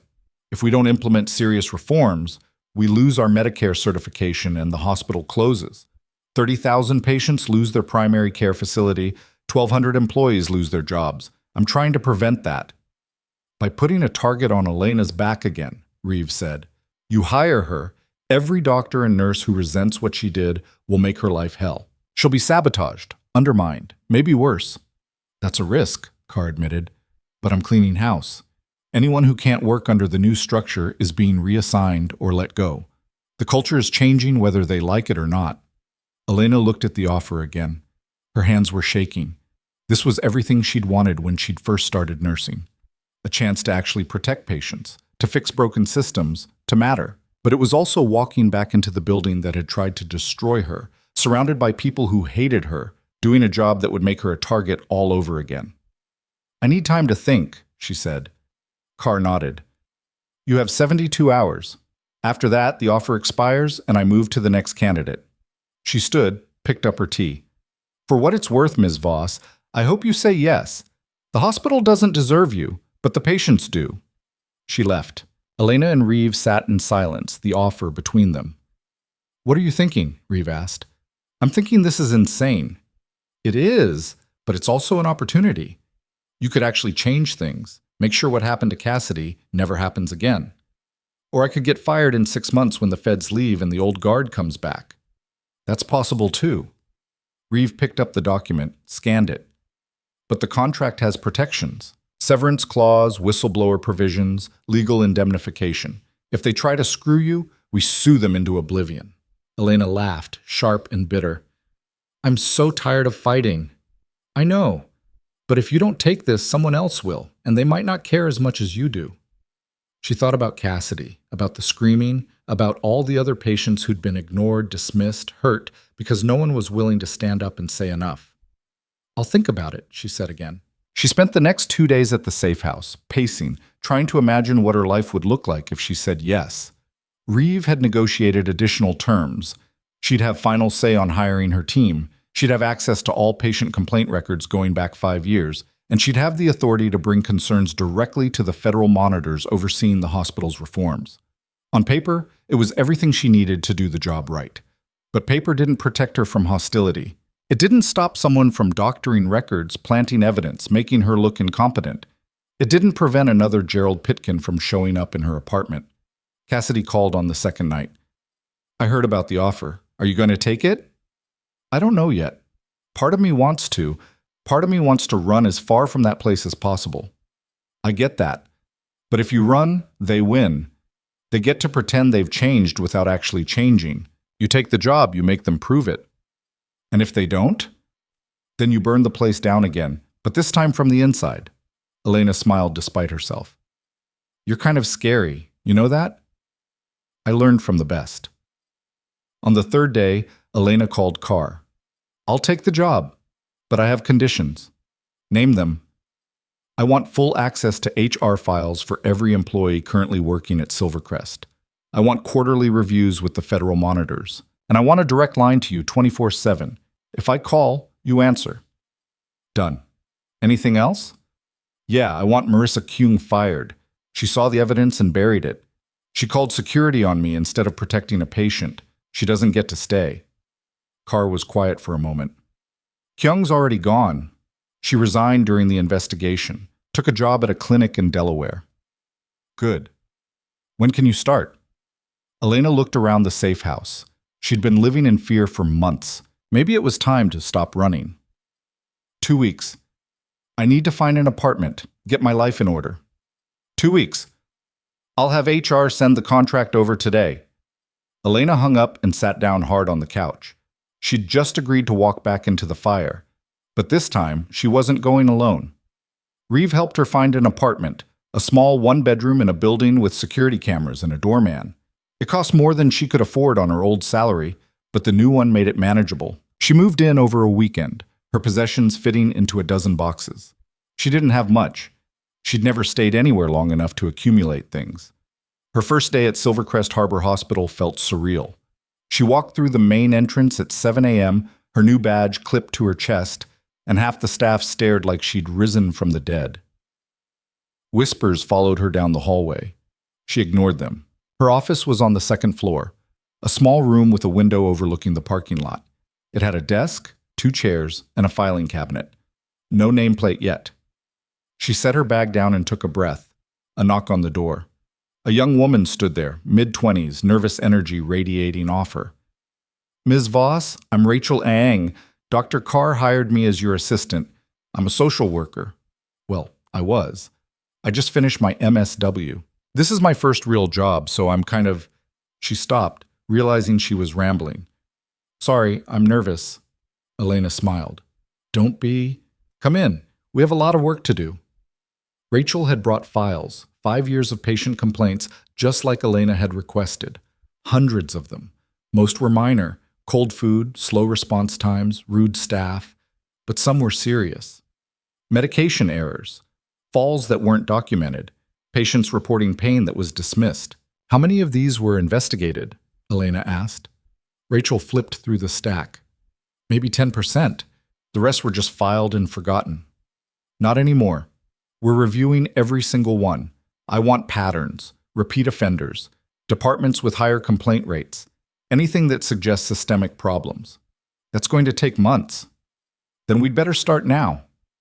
They worked 12-hour days for the first 2 weeks. Elena hired 2 more staff, a former ICU nurse named Marcus, who'd left Silvercrest years ago over ethical concerns, and a data analyst named Priya, who could spot patterns in spreadsheets that looked like chaos to everyone else. Together, they built a database, flagged problem areas, and started issuing recommendations. The pushback came fast. Doctors resented being questioned. Nurses accused Elena of trying to get them fired. Administrators complained she was overstepping, creating work, making everyone paranoid. Elena didn't care. She kept digging. 3 weeks into the job, she found something. A cluster of post-surgical infections in the orthopedic wing, 8 patients over 6 months, all after knee replacements, all treated by the same surgical team. The infection rate was 3 times the national average. But none of the cases had been reported to the state health department like they were supposed to be. Elena brought it to Carr. "This is a pattern. Someone's covering it up." Carr's face went pale. "Who's the lead surgeon?" Elena checked her notes. "Dr. Raymond Vickers. He's been here 22 years. He's one of our top earners. He's also violating protocol. These infections should have been reported. If he's cutting corners on sterilization or post-op care, patients are at risk." Carr rubbed her temples. "If we go after Vickers, the board's going to push back. He has friends, donors. Then the board can explain to the feds why they're protecting a surgeon who's causing preventable infections." Carr sighed. "Do what you need to do, but document everything. If this blows up, I need cover." Elena called the state health department. An inspector arrived within 48 hours. They reviewed the cases, interviewed staff, and found exactly what Elena had suspected: lapses in sterilization protocol, incomplete documentation, and a surgical team that had gotten complacent. Vickers was suspended pending investigation. The orthopedic wing was shut down for a week while procedures were overhauled. The hospital erupted. Doctors called Elena a traitor. Nurses refused to speak to her in the hallways. Someone spray-painted "snitch" on her car in the parking garage. Rachel found her staring at the graffiti, shaking. "Are you okay?" "No, but I'm not stopping." The attacks escalated. Anonymous emails accused her of fabricating complaints. Someone filed a grievance with HR, claiming she was creating a hostile work environment. A senior physician confronted her in the cafeteria, shouting that she was destroying the hospital from the inside. Elena reported everything to Carr, who launched an internal investigation. 2 employees were fired for harassment, but the damage was done. Elena could feel the walls closing in again. Then, One night, she got a call from Marcus. "You need to come in, now." She drove to the hospital, her heart pounding. Marcus met her at the employee entrance, his face grim. "What's going on?" Elena asked. "Pediatrics, room 312. Patient's been complaining of severe abdominal pain for 6 hours. Attending says it's gas, wants to discharge her, but the nurse on duty called me because something feels wrong." Elena didn't hesitate. She went straight to the 3rd floor, Marcus trailing behind. Room 312 was at the end of the hall. Inside, a girl, maybe 10 years old, lay curled on her side, crying softly. Her mother sat beside her, looking exhausted and frustrated. "Hi," Elena said gently. "I'm Elena Voss, Director of Patient Advocacy. Can you tell me what's happening?" The mother looked up, surprised. "They keep saying it's just gas, but she's been in pain since this afternoon. They won't even do an ultrasound." Elena checked the chart. The attending had written likely gastrointestinal distress, reassurance provided, discharge in the morning. No imaging ordered, no labs, just a plan to send the girl home. Elena's instincts screamed. She paged the attending. He arrived 10 minutes later, annoyed. "Dr. Voss, it's Ms. Voss, and I want imaging on this patient, now." "That's not your call." "Actually, it is. Patient advocacy has the authority to escalate care concerns. I'm escalating. Order an ultrasound or I'm going over your head." The attending's jaw tightened. "You're wasting resources on a kid with a stomachache. Then the ultrasound will show nothing and we'll all go home. Order it." He did, grudgingly. The ultrasound tech came up 20 minutes later, ran the scan, and went very still. "I need the radiologist, now." The images showed appendicitis. Advanced, on the verge of rupture. The girl was in surgery within an hour. If Elena hadn't pushed, if she'd been sent home, the appendix would have burst. Sepsis, possible death. The mother hugged Elena in the hallway afterward, crying. Thank you for listening." Elena just nodded, throat too tight to speak. The story spread. Other nurses started calling her when something felt wrong. Families requested her involvement when they felt dismissed. Slowly, grudgingly, some staff started to see her not as an enemy, but as someone who actually gave a damn. But others doubled down. 6 weeks into the job, Elena received a formal complaint from the hospital's chief of staff, Dr. Nathan Cross. He accused her of overreach, of undermining medical authority, of creating chaos. He demanded her removal. Carr called her into the office. "Cross is threatening to resign if you stay. He's got 5 other senior physicians ready to walk with him." "Let them," Elena said. "They're part of the problem. Elena, we can't afford to lose that many doctors. The hospital's already struggling. If they leave, we won't have enough coverage. Then hire doctors who actually care about patients instead of their egos." Carr's expression was pained. "It's not that simple. The board is breathing down my neck. The feds are watching everything. If this place collapses, it's on me. And if patients keep getting hurt because we're protecting bad doctors, that's on you too." Carr looked away. "I'm asking you to compromise. Meet with Cross. Hear him out. Try to find common ground."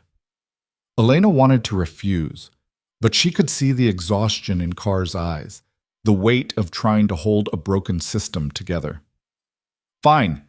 I'll meet with him, but I'm not backing down." The meeting was set for the following afternoon. Elena walked into Cross's office expecting a fight. What she got was worse. Cross was sitting behind his desk, calm and composed. But he wasn't alone. 3 other physicians were there. All senior, all men, all watching her with expressions that ranged from contempt to barely concealed rage. "Ms. Voss," Cross said smoothly, "thank you for coming. I thought it would be productive to have a conversation about your role here." "I know my role. I'm protecting patients." "You're overstepping," one of the other doctors said. "You're second-guessing clinical decisions, ordering tests that aren't medically indicated, creating liability." I'm preventing harm," Elena shot back, "which is more than some of you can say." Cross held up a hand. "Let's keep this civil. Ms. Voss, we understand that you've been through a traumatic experience. The trial, the threats, it's understandable that you're hyper-vigilant, but you need to recognize that your judgment may be compromised." Elena's blood went cold. "Compromised? You're seeing conspiracies where there aren't any. You're treating every clinical decision like it's malicious. That's not sustainable. I found a girl being tortured. I found a surgeon causing infections. I stopped a child from dying of a ruptured appendix. That's not paranoia. That's doing my job. It's also exhausting the staff, another physician said. Nurses are afraid to make decisions because they think you're going to report them. Doctors are ordering unnecessary tests to cover themselves. You're creating a culture of fear. Good. Maybe people should be afraid of cutting corners. Cross leaned forward. Ms. Voss, we're offering you a way out. Take a leave of absence. Get some rest. See a therapist. Come back when you're ready to work collaboratively instead of antagonistically. Elena stood. I'm not taking a leave, and I'm not backing down. If you have a problem with that, take it up with Dr. Carr or the federal monitors. See how that goes. She walked out. Her hands were shaking so hard she had to grip the railing in the stairwell to steady herself. That night, she got another call. This time from Priya, her data analyst. Elena, I found something. You need to see this. They met at the office. Priya had her laptop open, spreadsheets covering the screen. I've been running the numbers on patient outcomes across departments, Priya said, looking for anomalies, and I found one, the cardiac surgery unit. Their mortality rate spiked 18 months ago, and it's stayed elevated ever since. Elena's stomach dropped. How elevated? 12% above the national average. That's not normal variation. That's systemic. What changed 18 months ago? Priya pulled up more data.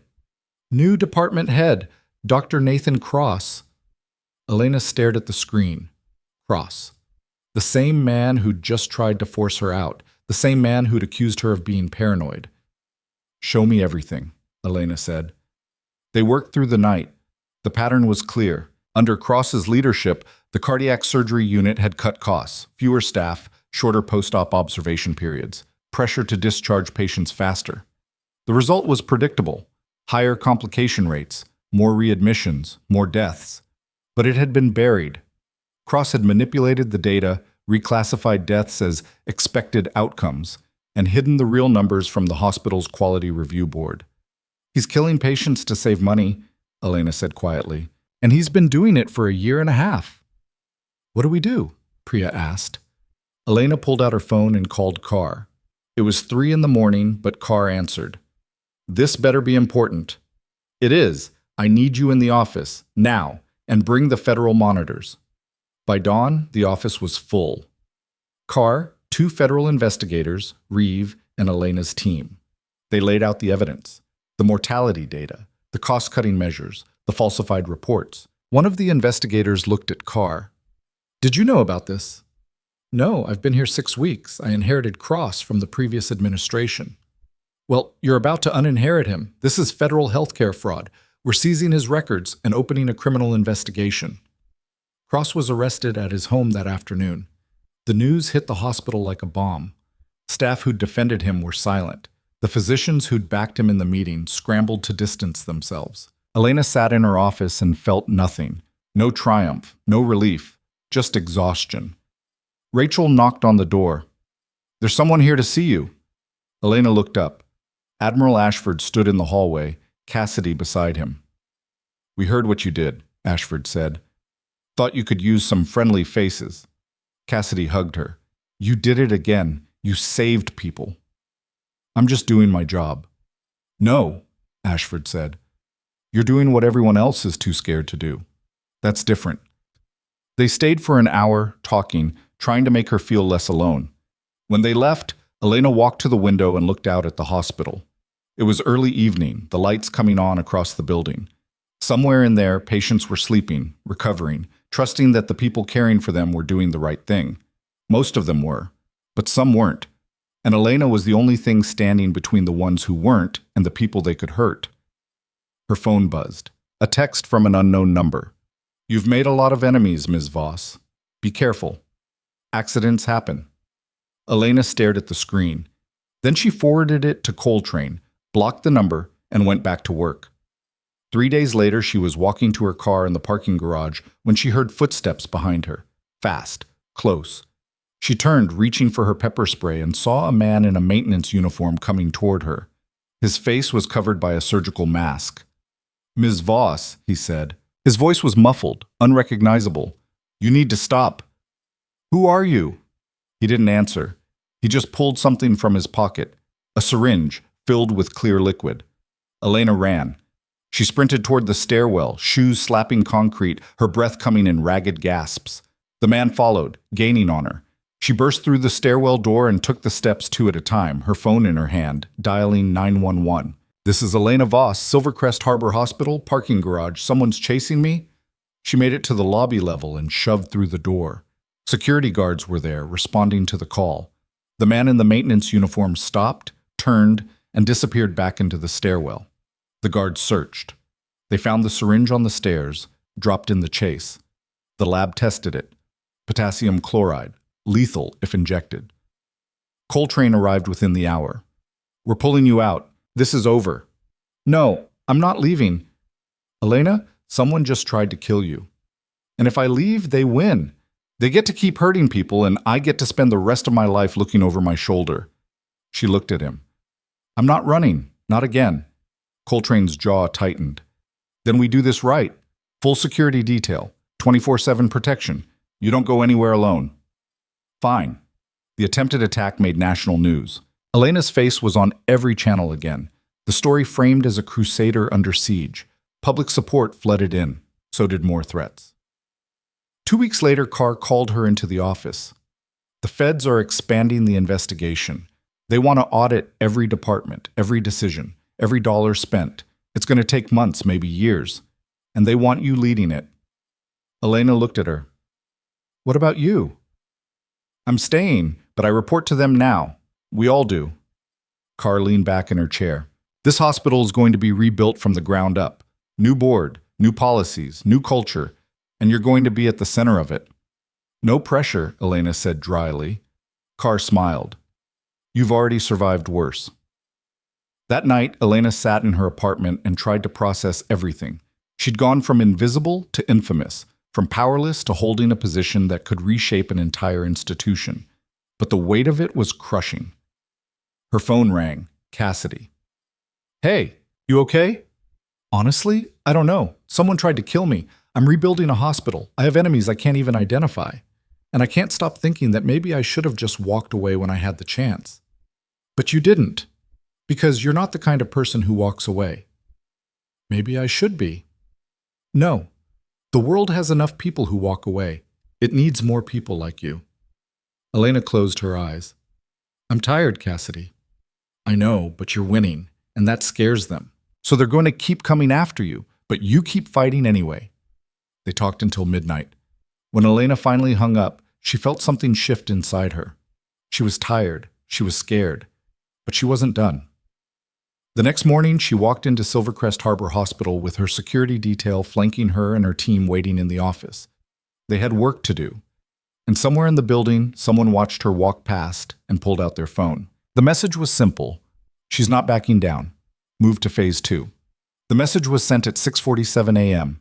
By 7:15, Elena was in her office reviewing incident reports from the overnight shift when her phone buzzed. Coltrane. She answered immediately. "We traced the number that sent you the threat after the parking garage attack," he said without preamble. "Burner phone, but we got lucky. Security footage from the store where it was purchased shows a hospital employee making the buy. Name's Dennis Kowalski. Works in facilities management." Elena's mind raced. Facilities? That explains the maintenance uniform. "We picked him up an hour ago. He's talking, says he was paid $5,000 cash to scare you off. Didn't know what was in the syringe, claims he thought it was just saline to make it look real." "Do you believe him?" "No, but it doesn't matter. He's giving us the person who paid him." Coltrane paused. "You're not going to like this." "Who?" "Doctor. Alan Myers, chief of surgery." Elena's stomach dropped. Myers was one of the hospital's untouchables, 30 years of service, published researcher, mentor to half the surgical residents in the Northeastern Corridor. He sat on the hospital's ethics committee. He'd given a speech at a staff meeting 2 weeks ago about restoring trust and integrity. "He tried to have me killed," Elena said quietly. "He tried to have you scared into quitting. The potassium chloride suggests someone else was involved, someone with access to pharmacy stocks and knowledge of lethal doses. We're looking into his connections now. When are you arresting him? Noon. We're coordinating with the federal team to make sure we get everything, financial records, communications, the whole network. But Elena, you need to stay out of the hospital today. If Myers gets wind that we're coming, he might run, or he might panic and do something worse. I'm not hiding. I'm not asking you to hide. I'm asking you to stay alive long enough for us to finish this. His voice softened. Please, just today. Elena agreed, but only because Reeve showed up at her apartment 20 minutes later with the same message. She spent the morning in her living room watching the news coverage of Cross's arrest cycle through talking heads debating hospital reform, while her phone blew up with messages from Rachel and Marcus asking where she was. At 12:03 p.m., federal agents walked into Silvercrest Harbor Hospital and arrested Dr. Alan Myers in the middle of a consultation. The patient, a woman scheduled for gallbladder surgery, later told reporters she'd watched two men in suits handcuff her surgeon and lead him out while he shouted that it was all a misunderstanding. The hospital went into lockdown. Staff were interviewed. Myers' office was searched. His computer was seized. By evening, the news had broken nationally. Second senior physician arrested in ongoing Silvercrest Harbor investigation. Elena watched it on her laptop, the video footage showing Myers being walked out in handcuffs, his face red with fury. She felt nothing. No satisfaction, no relief. Just the hollow recognition that this was never going to end. Every time they cut off one head, another would grow back. Her phone rang. Carr. Are you watching this? Carr's voice was strained. Yeah. The board just held an emergency meeting. They want your head. They're saying you've destabilized the entire institution, that patients are leaving, that staff morale is destroyed. They're drafting a motion to terminate your position. Elena closed her eyes. Let them try. Elena, I'm on your side, but I can't protect you if the board votes you out. The feds have oversight, but the board still controls hiring and firing for non-clinical roles. Then the feds need to dissolve the board. They can't just... Carr stopped.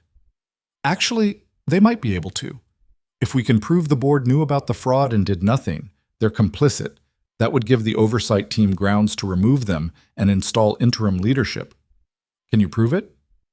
I don't know, but I know someone who might be able to help us find out. Carr hesitated. How do you feel about talking to Brennick? Lawrence Brennick was in a federal detention center 2 hours north of Silvercrest Harbor, awaiting sentencing. He'd cooperated fully during the trial, but his cooperation had limits. He'd given up Halloran and the immediate conspirators, but he'd stopped short of implicating anyone higher up the chain. Now, with Myers arrested and the board circling, Carr thought he might be willing to talk more. Elena met Carr at the detention center the next morning. They were escorted into a stark conference room with cinder block walls and fluorescent lights that hummed like angry wasps. Brennick was already there, sitting at a metal table in an orange jumpsuit, his hands folded in front of him. He looked older than Elena remembered, the sharp edges of his ambition worn down to exhaustion. He looked up when they entered, his expression unreadable. Ms. Voss, Dr. Carr, didn't expect to see either of you again. Carr sat down. Elena remained standing, arms crossed. We need information, Carr said, about the board, specifically what they knew and when they knew it. Brennick laughed, short and bitter. You want me to burn the people who still have the power to make my life worse? I'm already doing 5 years. What's in it for me? A transfer to a minimum security facility, Carr said. Early parole consideration, and a guarantee that when you get out, you'll still have your pension. Brennick's eyes narrowed. You can't guarantee that. The federal monitors can. If you help us dismantle the corruption at the board level, they'll recommend leniency. You'll still serve time, but you'll serve it in a place that doesn't feel like a cage, and you'll come out with something to live on. Brennick looked at Elena. What do you think? You think I deserve leniency after what I did? Elena met his gaze. No, I think you deserve to rot. But if putting you somewhere slightly less miserable means stopping the people who are still hurting patients, I'll take that deal. He smiled, not pleasantly. You really don't forgive, do you? Would you? Brennick leaned back. Fair enough. He looked at Carr. The board knew. Not all of them, but enough. Specifically, the chairman, Walter Grisham, and 2 other members, Patricia Lowe and Kenneth Davison. Grisham approved the budget cuts that started the whole mess. He knew we were keeping patients longer than necessary to inflate billing. He signed off on Cross's appointment even though Cross's previous hospital had flagged him for similar issues. And when Admiral Ashford started making noise about his daughter, Grisham personally called him to smooth things over. "Do you have proof?" Carr asked. "I have emails, encrypted, but I kept backups." Brennick smiled grimly. "I'm not stupid. I knew this could blow up someday, so I made sure I had insurance." "Where are the backups?" "Safe deposit box. Bank of Silvercrest, downtown branch. Box 447. Keys in my personal effects." Carr stood. "I'll get a warrant. If those emails say what you claim they say, the board is finished." Brennick looked at Elena again. "You know they're going to come after you harder now, right? Grisham has connections, money. He's not going down without a fight." "Let him fight," Elena said. "I'm not going anywhere." The warrant came through in 36 hours. Federal agents opened the safe deposit box and found 3 USB drives containing 5 years of encrypted correspondence between Brennick, Grisham, and the other board members. The encryption was good, but not good enough. The FBI's cyber division cracked it in 2 days. The emails were damning. Grisham had known about the billing fraud. He'd known about the pressure on physicians to discharge patients faster. He'd known that Cross was cutting corners in cardiac surgery, and he'd actively worked to suppress complaints, intimidate whistleblowers, and protect the hospital's reputation at all costs. One email, dated 3 weeks before Elena had found the spikes, showed Grisham responding to a concern raised by a junior board member about patient complaints in pediatrics. His reply was 2 sentences. "We don't air dirty laundry.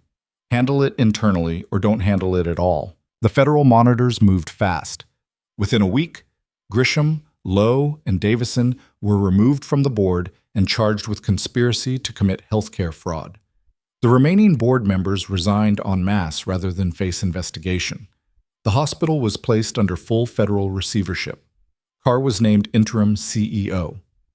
Her first act was to promote Elena to Chief Patient Safety Officer with expanded authority and a seat on the new Oversight Committee. Her second act was to fire 6 more senior staff members whose names had appeared in Brennick's emails. The purge was brutal and public. Reporters camped outside the hospital. Former employees gave interviews claiming they were being scapegoated. Patients demanded answers. The hospital's reputation, already in ruins, cratered further. But something else happened too. Applications for nursing positions tripled. Medical residents started requesting rotations at Silvercrest, curious about the reforms. Patient advocacy groups praised the changes, and slowly, painfully, the hospital started to stabilize. Elena worked 18-hour days. Her team expanded to 12 people.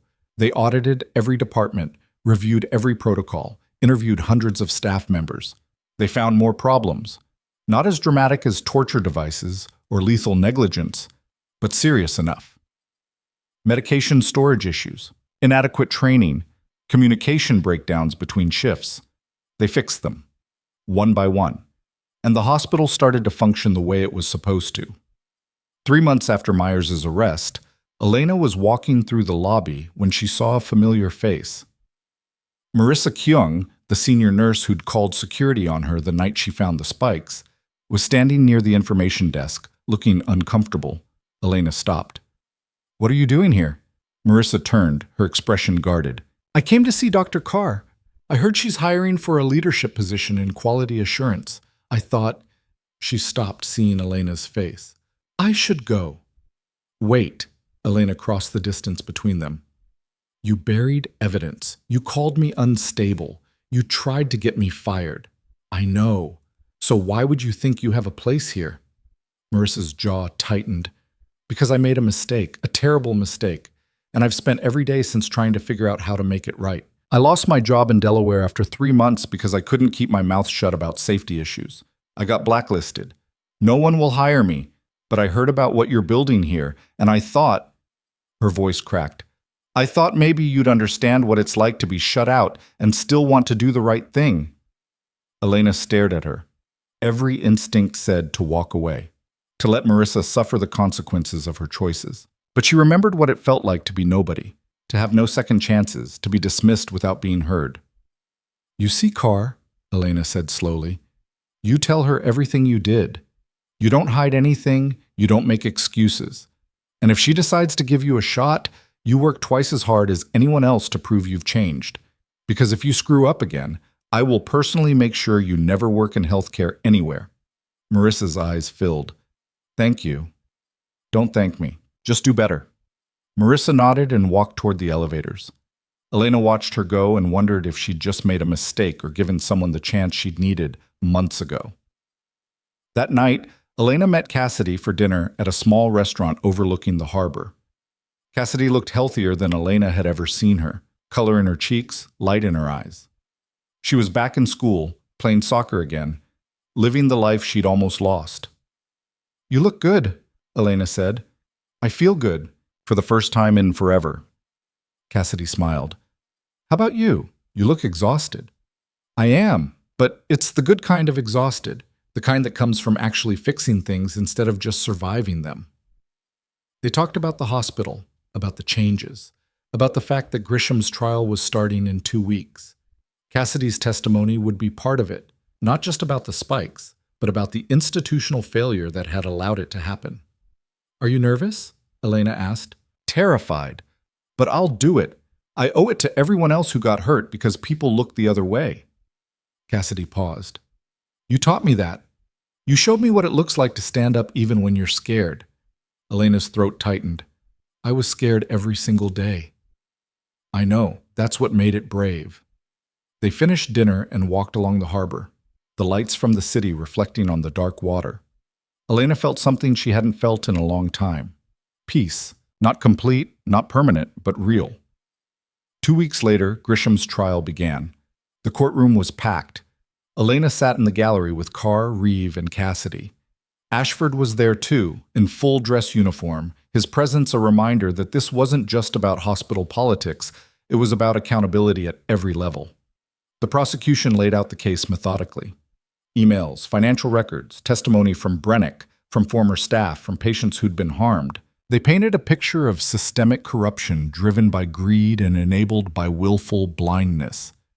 Grisham's defense tried to argue that he'd been misled by subordinates, that he'd acted in good faith, that he was a scapegoat for institutional failures beyond his control. But the evidence was overwhelming. The jury deliberated for 6 hours.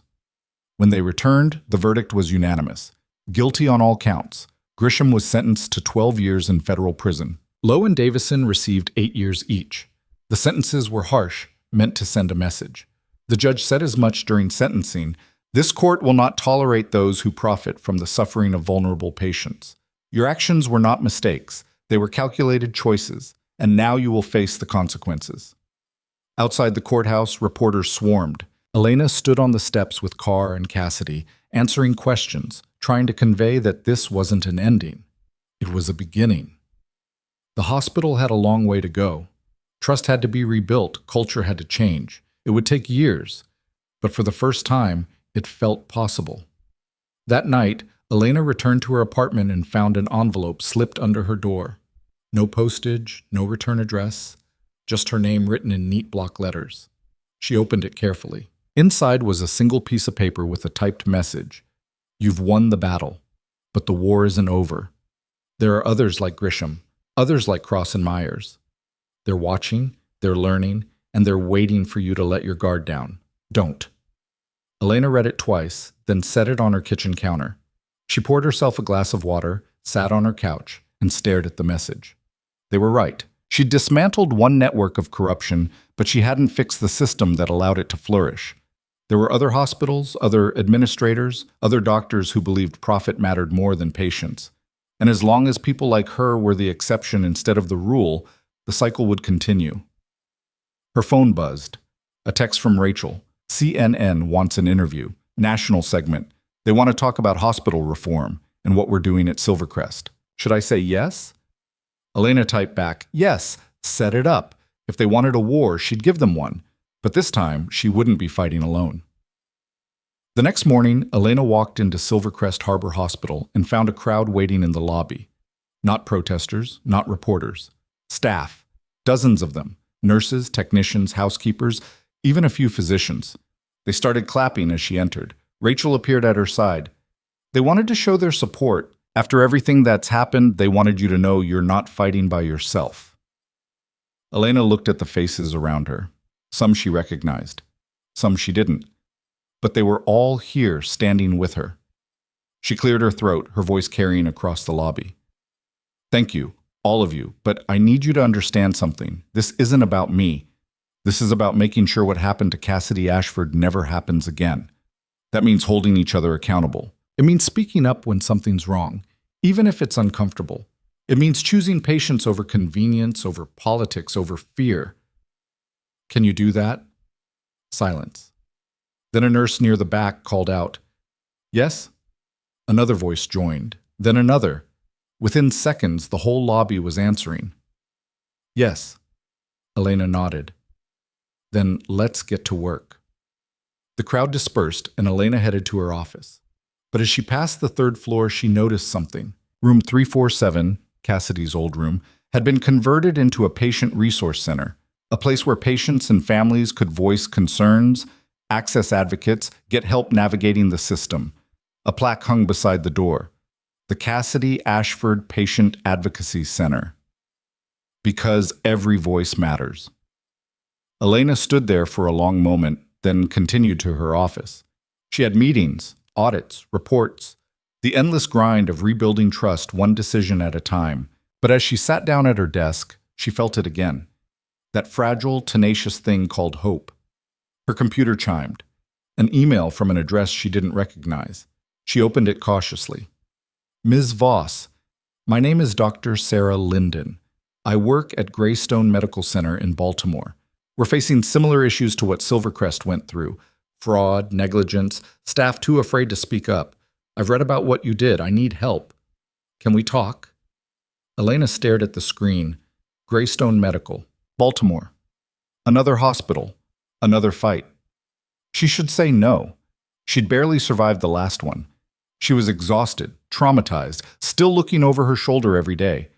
But she thought about Cassidy, about the girl in room 312 who'd almost died of a ruptured appendix, about all the patients who'd been hurt because no one was willing to stand up.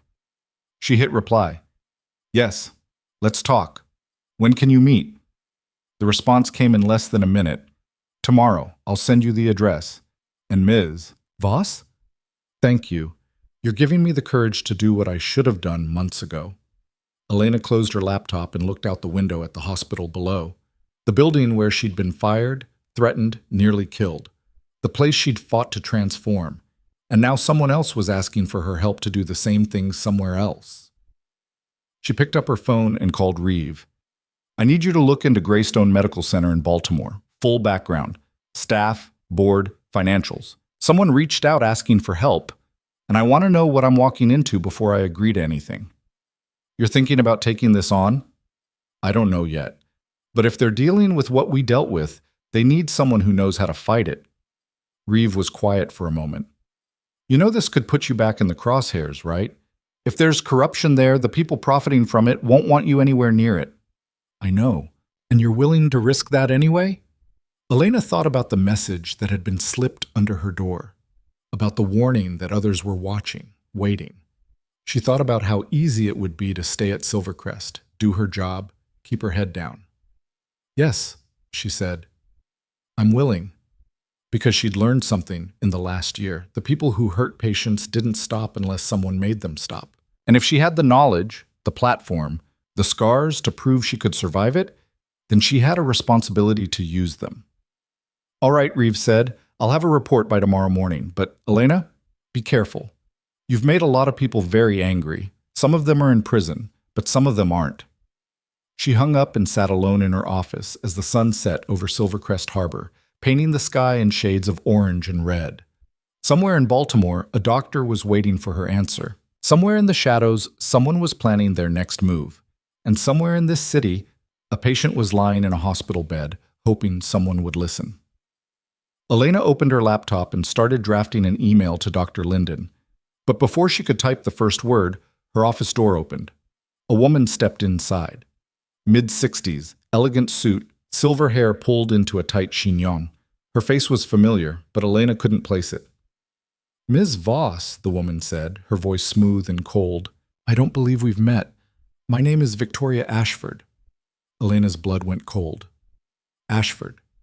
Same last name as the Admiral. As Cassidy.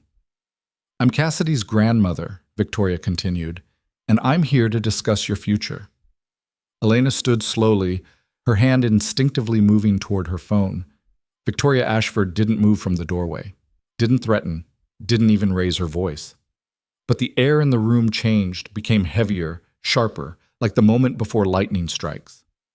Mrs. Ashford, Elena said carefully, I wasn't aware Cassidy had family beyond her father. Most people aren't.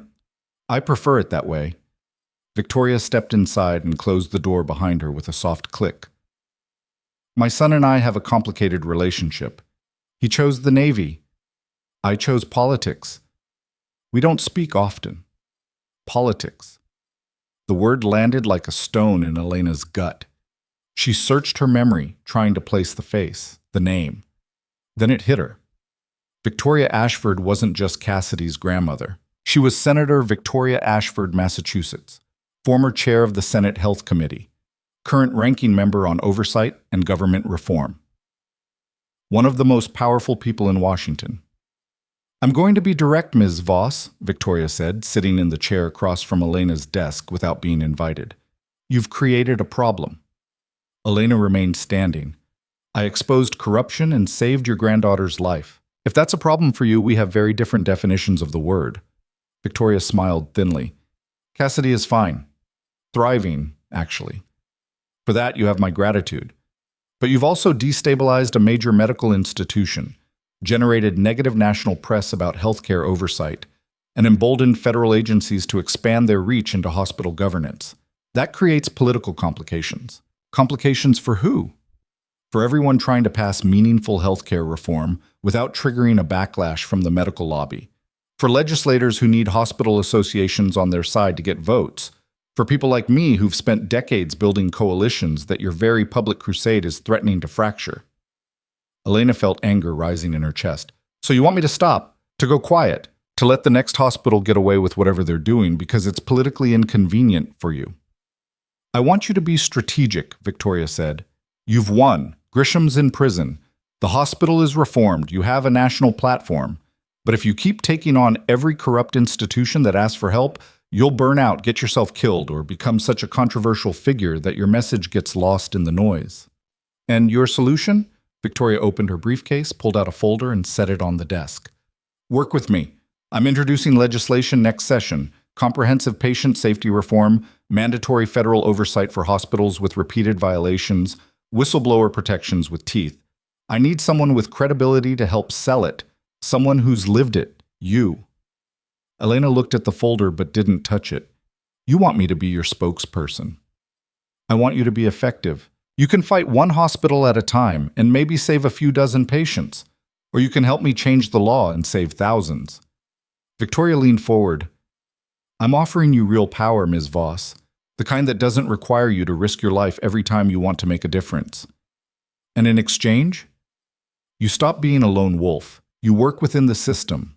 You let me guide your public statements, your media appearances, your choice of battles. You become part of a movement instead of a one-woman wrecking crew. Elena sat down slowly, her mind racing. It was a good offer, a smart offer. It would give her influence, protection, resources, but it would also mean giving up control, letting someone else decide when to fight and when to stay silent. What about Baltimore? Elena asked. Victoria's expression didn't change. What about it? Dr. Sarah Linden, Greystone Medical Center. She contacted me asking for help. If I work with you, do I tell her no? You tell her to file a complaint with the state health department and let the proper channels handle it. That's what those channels are for. The proper channels ignored Cassidy for 2 months. The proper channels have been reformed because of what you did. They'll work now, but only if we give them the chance. Elena looked at the folder again. She thought about everything she'd been through, the threats, the attacks, the nights spent terrified in a safe house. She thought about how easy it would be to say yes, to let someone else carry the weight for a while. Then she thought about Cassidy's voice on the phone. You taught me what it looks like to stand up even when you're scared.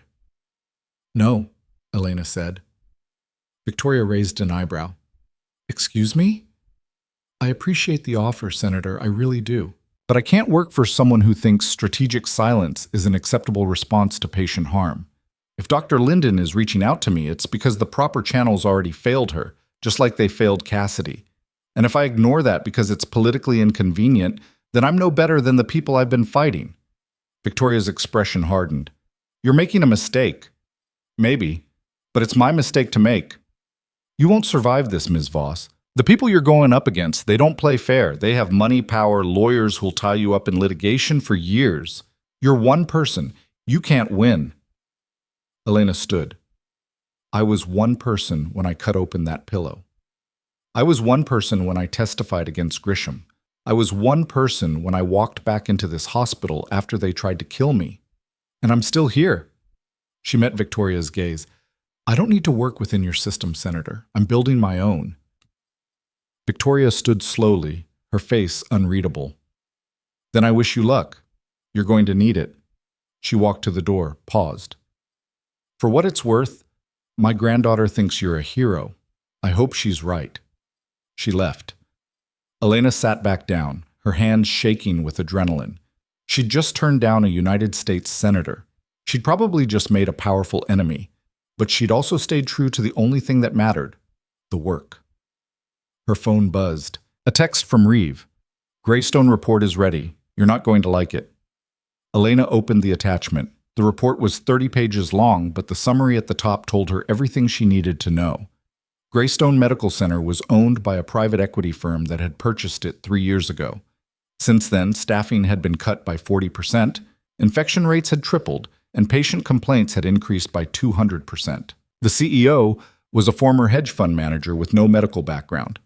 The chief of staff had been flagged for overprescribing opioids at his previous hospital, but was hired anyway because he was willing to work for below-market salary. It was Silvercrest all over again. Except worse. Elena called Dr. Linden. The woman answered on the first ring, her voice tight with stress. Ms. Voss, thank you for calling back. I read the report. It's bad. It's a nightmare. We've had 3 preventable deaths in the last 6 months. The board knows. Administration knows. Nobody's doing anything because the equity firm threatens to close the hospital if we make noise. Linden's voice cracked. I've reported it to the state. They said they'd investigate. That was 4 months ago. Nothing's happened. Elena closed her eyes. What do you need from me?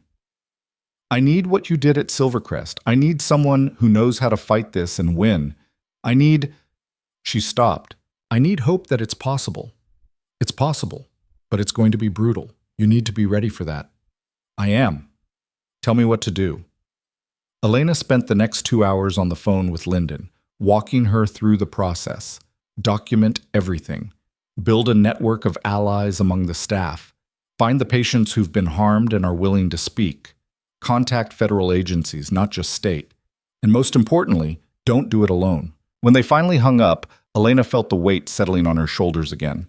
Another fight, another hospital, another group of people who'd been failed by the system. But this time she knew what to do, and she wasn't starting from scratch. She called Rachel. I need you to pull together everyone on the team. Meeting tomorrow morning, 8 a.m. We're expanding operations. Expanding to what? To other hospitals. If Silvercrest can reform, other places can too. We're going to help them do it. Rachel was quiet for a moment. That's going to take resources we don't have. Funding, staff, legal support. Then we'll find it. Send out a press release. Silvercrest Patient Advocacy Center launches National Hospital Reform Initiative. Let's see who shows up. The press release went live at 6 p.m. By 9 p.m., Elena's inbox had 200 messages. By midnight, it was over 1,000. Patients, nurses, doctors, families, all telling stories of negligence, fraud, harm, all asking for help. Elena read them until her eyes blurred. Some were heartbreaking. Some were enraging. All of them were proof that what had happened at Silvercrest wasn't an isolated incident. It was systemic. At 2 a.m., her phone rang. Unknown number. She almost didn't answer, but something made her pick up. Ms. Voss? A man's voice, older, raspy. My name is Judge Harold Kettering. I'm retired now, but I presided over medical malpractice cases for 30 years. I've been following your work. I'd like to help. Elena sat up. Help how? I know the law. I know the loopholes these hospitals use to avoid accountability, and I know how to close them. If you're serious about expanding your work, you're going to need legal expertise. I'm offering mine, pro bono. Why? Because I spent 3 decades watching patients get screwed by the system and being unable to do much about it. You're changing that. I want to be part of it. Elena felt something shift inside her. When can you start? Tomorrow. Over the next 3 months, Elena's operation grew from a hospital department into a national organization. Judge Kettering brought in 2 more retired attorneys. Rachel hired a full-time investigative team. Marcus started training nurses from other hospitals in how to document and report safety concerns without getting fired. Donations poured in, small amounts from patients and families, larger grants from foundations focused on healthcare reform. Within 6 weeks, they had enough funding to rent office space separate from the hospital and bring on 5 more staff members. They named it the Cassidy Foundation. Cassidy cried when Elena told her. Greystone Medical was their first external case. Elena and her team spent 2 months working with Dr. Linden to build an airtight complaint. They documented 17 cases of preventable harm, found evidence of fraudulent billing, and connected the dots between cost-cutting measures and patient deaths. They filed complaints with the FBI, the Department of Health and Human Services, and the State Attorney General. Unlike the State Health Department, these agencies moved fast. Greystone was raided 6 weeks later. The CEO was arrested. The private equity firm divested. Dr. Linden was named interim chief of staff and immediately began implementing reforms. Elena's team stayed on as consultants for 6 months, helping rebuild the culture from the ground up. By the end of the year, the Cassidy Foundation had taken on 12 hospitals across 7 states. Not all the cases ended in arrests or dramatic raids. Some were resolved through negotiated settlements, policy changes, or leadership turnover. But in every case, patients were heard, problems were addressed, lives were saved. Elena's profile grew. She was invited to speak at medical conferences, healthcare policy summits, nursing schools. She testified before Congress. Senator Victoria Ashford sat stone-faced through the entire hearing, but the committee passed sweeping patient safety reforms 3 weeks later. The work was exhausting. The threats continued. Emails, letters, the occasional stranger who recognized her in public and screamed about her destroying hospitals. But the security was better now. The support network was stronger, and Elena had learned how to carry the weight without letting it crush her. One evening in late autumn, nearly 2 years after she'd cut open Cassidy's pillow, Elena stood in front of a room full of nursing students at a university 3 hours from Silvercrest Harbor. She'd been invited to give a guest lecture on patient advocacy and ethical responsibility. She looked out at the faces, young, eager, nervous about the careers they were about to start, and felt the weight of what she needed to tell them. "You're going to see things that are wrong," she said. "Not once, not occasionally, constantly. You're going to see doctors dismiss patients. You're going to see administrators prioritize money over care. You're going to see colleagues cut corners because they're tired or understaffed or just don't care anymore. And you're going to have a choice." She paused, making eye contact with students scattered throughout the room. "You can stay silent. That's the easy option. Keep your head down, do your job, tell yourself it's not your responsibility. A lot of people take that option. I don't blame them. It's safer. But here's what you need to understand. Every time you stay silent, you become part of the problem. Every time you look the other way, you're telling the people who are being harmed that their suffering doesn't matter as much as your comfort." A student near the front raised her hand. "But what if speaking up gets you fired? What if you have student loans or a family to support or—" "Then you have to decide what you can live with," Elena said. "I'm not going to stand here and tell you that doing the right thing doesn't have consequences. It does. I lost my job. I was threatened, attacked, dragged through court. But I can sleep at night. Can you say the same if you ignore a patient who needs help?" Silence in the room, heavy, uncomfortable. "Here's what I wish someone had told me when I was where you are now," Elena continued. "You don't have to be fearless. You just have to care more about the patient in front of you than you care about protecting yourself. That's it. That's the whole job. Everything else, the protocols, the paperwork, the politics, it's all secondary to that one thing. If you can hold on to that, you'll be the kind of nurse the world needs. If you can't, maybe find a different career. After the lecture, students lined up to talk to her. Some wanted advice. Some wanted to share their own stories of seeing harm and not knowing how to respond. One young woman, tears streaming down her face, said she'd almost quit nursing school because she didn't think she was strong enough to handle the ethical weight. "You are," Elena told her. "Strength isn't about not being afraid.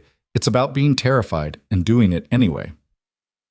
Driving back to Silvercrest Harbor that night, Elena thought about how far she'd come. From a nobody float nurse to someone students looked up to. From invisible to unavoidable. From powerless to powerful. But the thing that struck her most wasn't the external change. It was the internal one. She wasn't angry anymore. She was focused. She wasn't scared. She was determined. And she wasn't fighting to prove anything to the people who'd dismissed her. She was fighting because it needed to be done. And that made all the difference.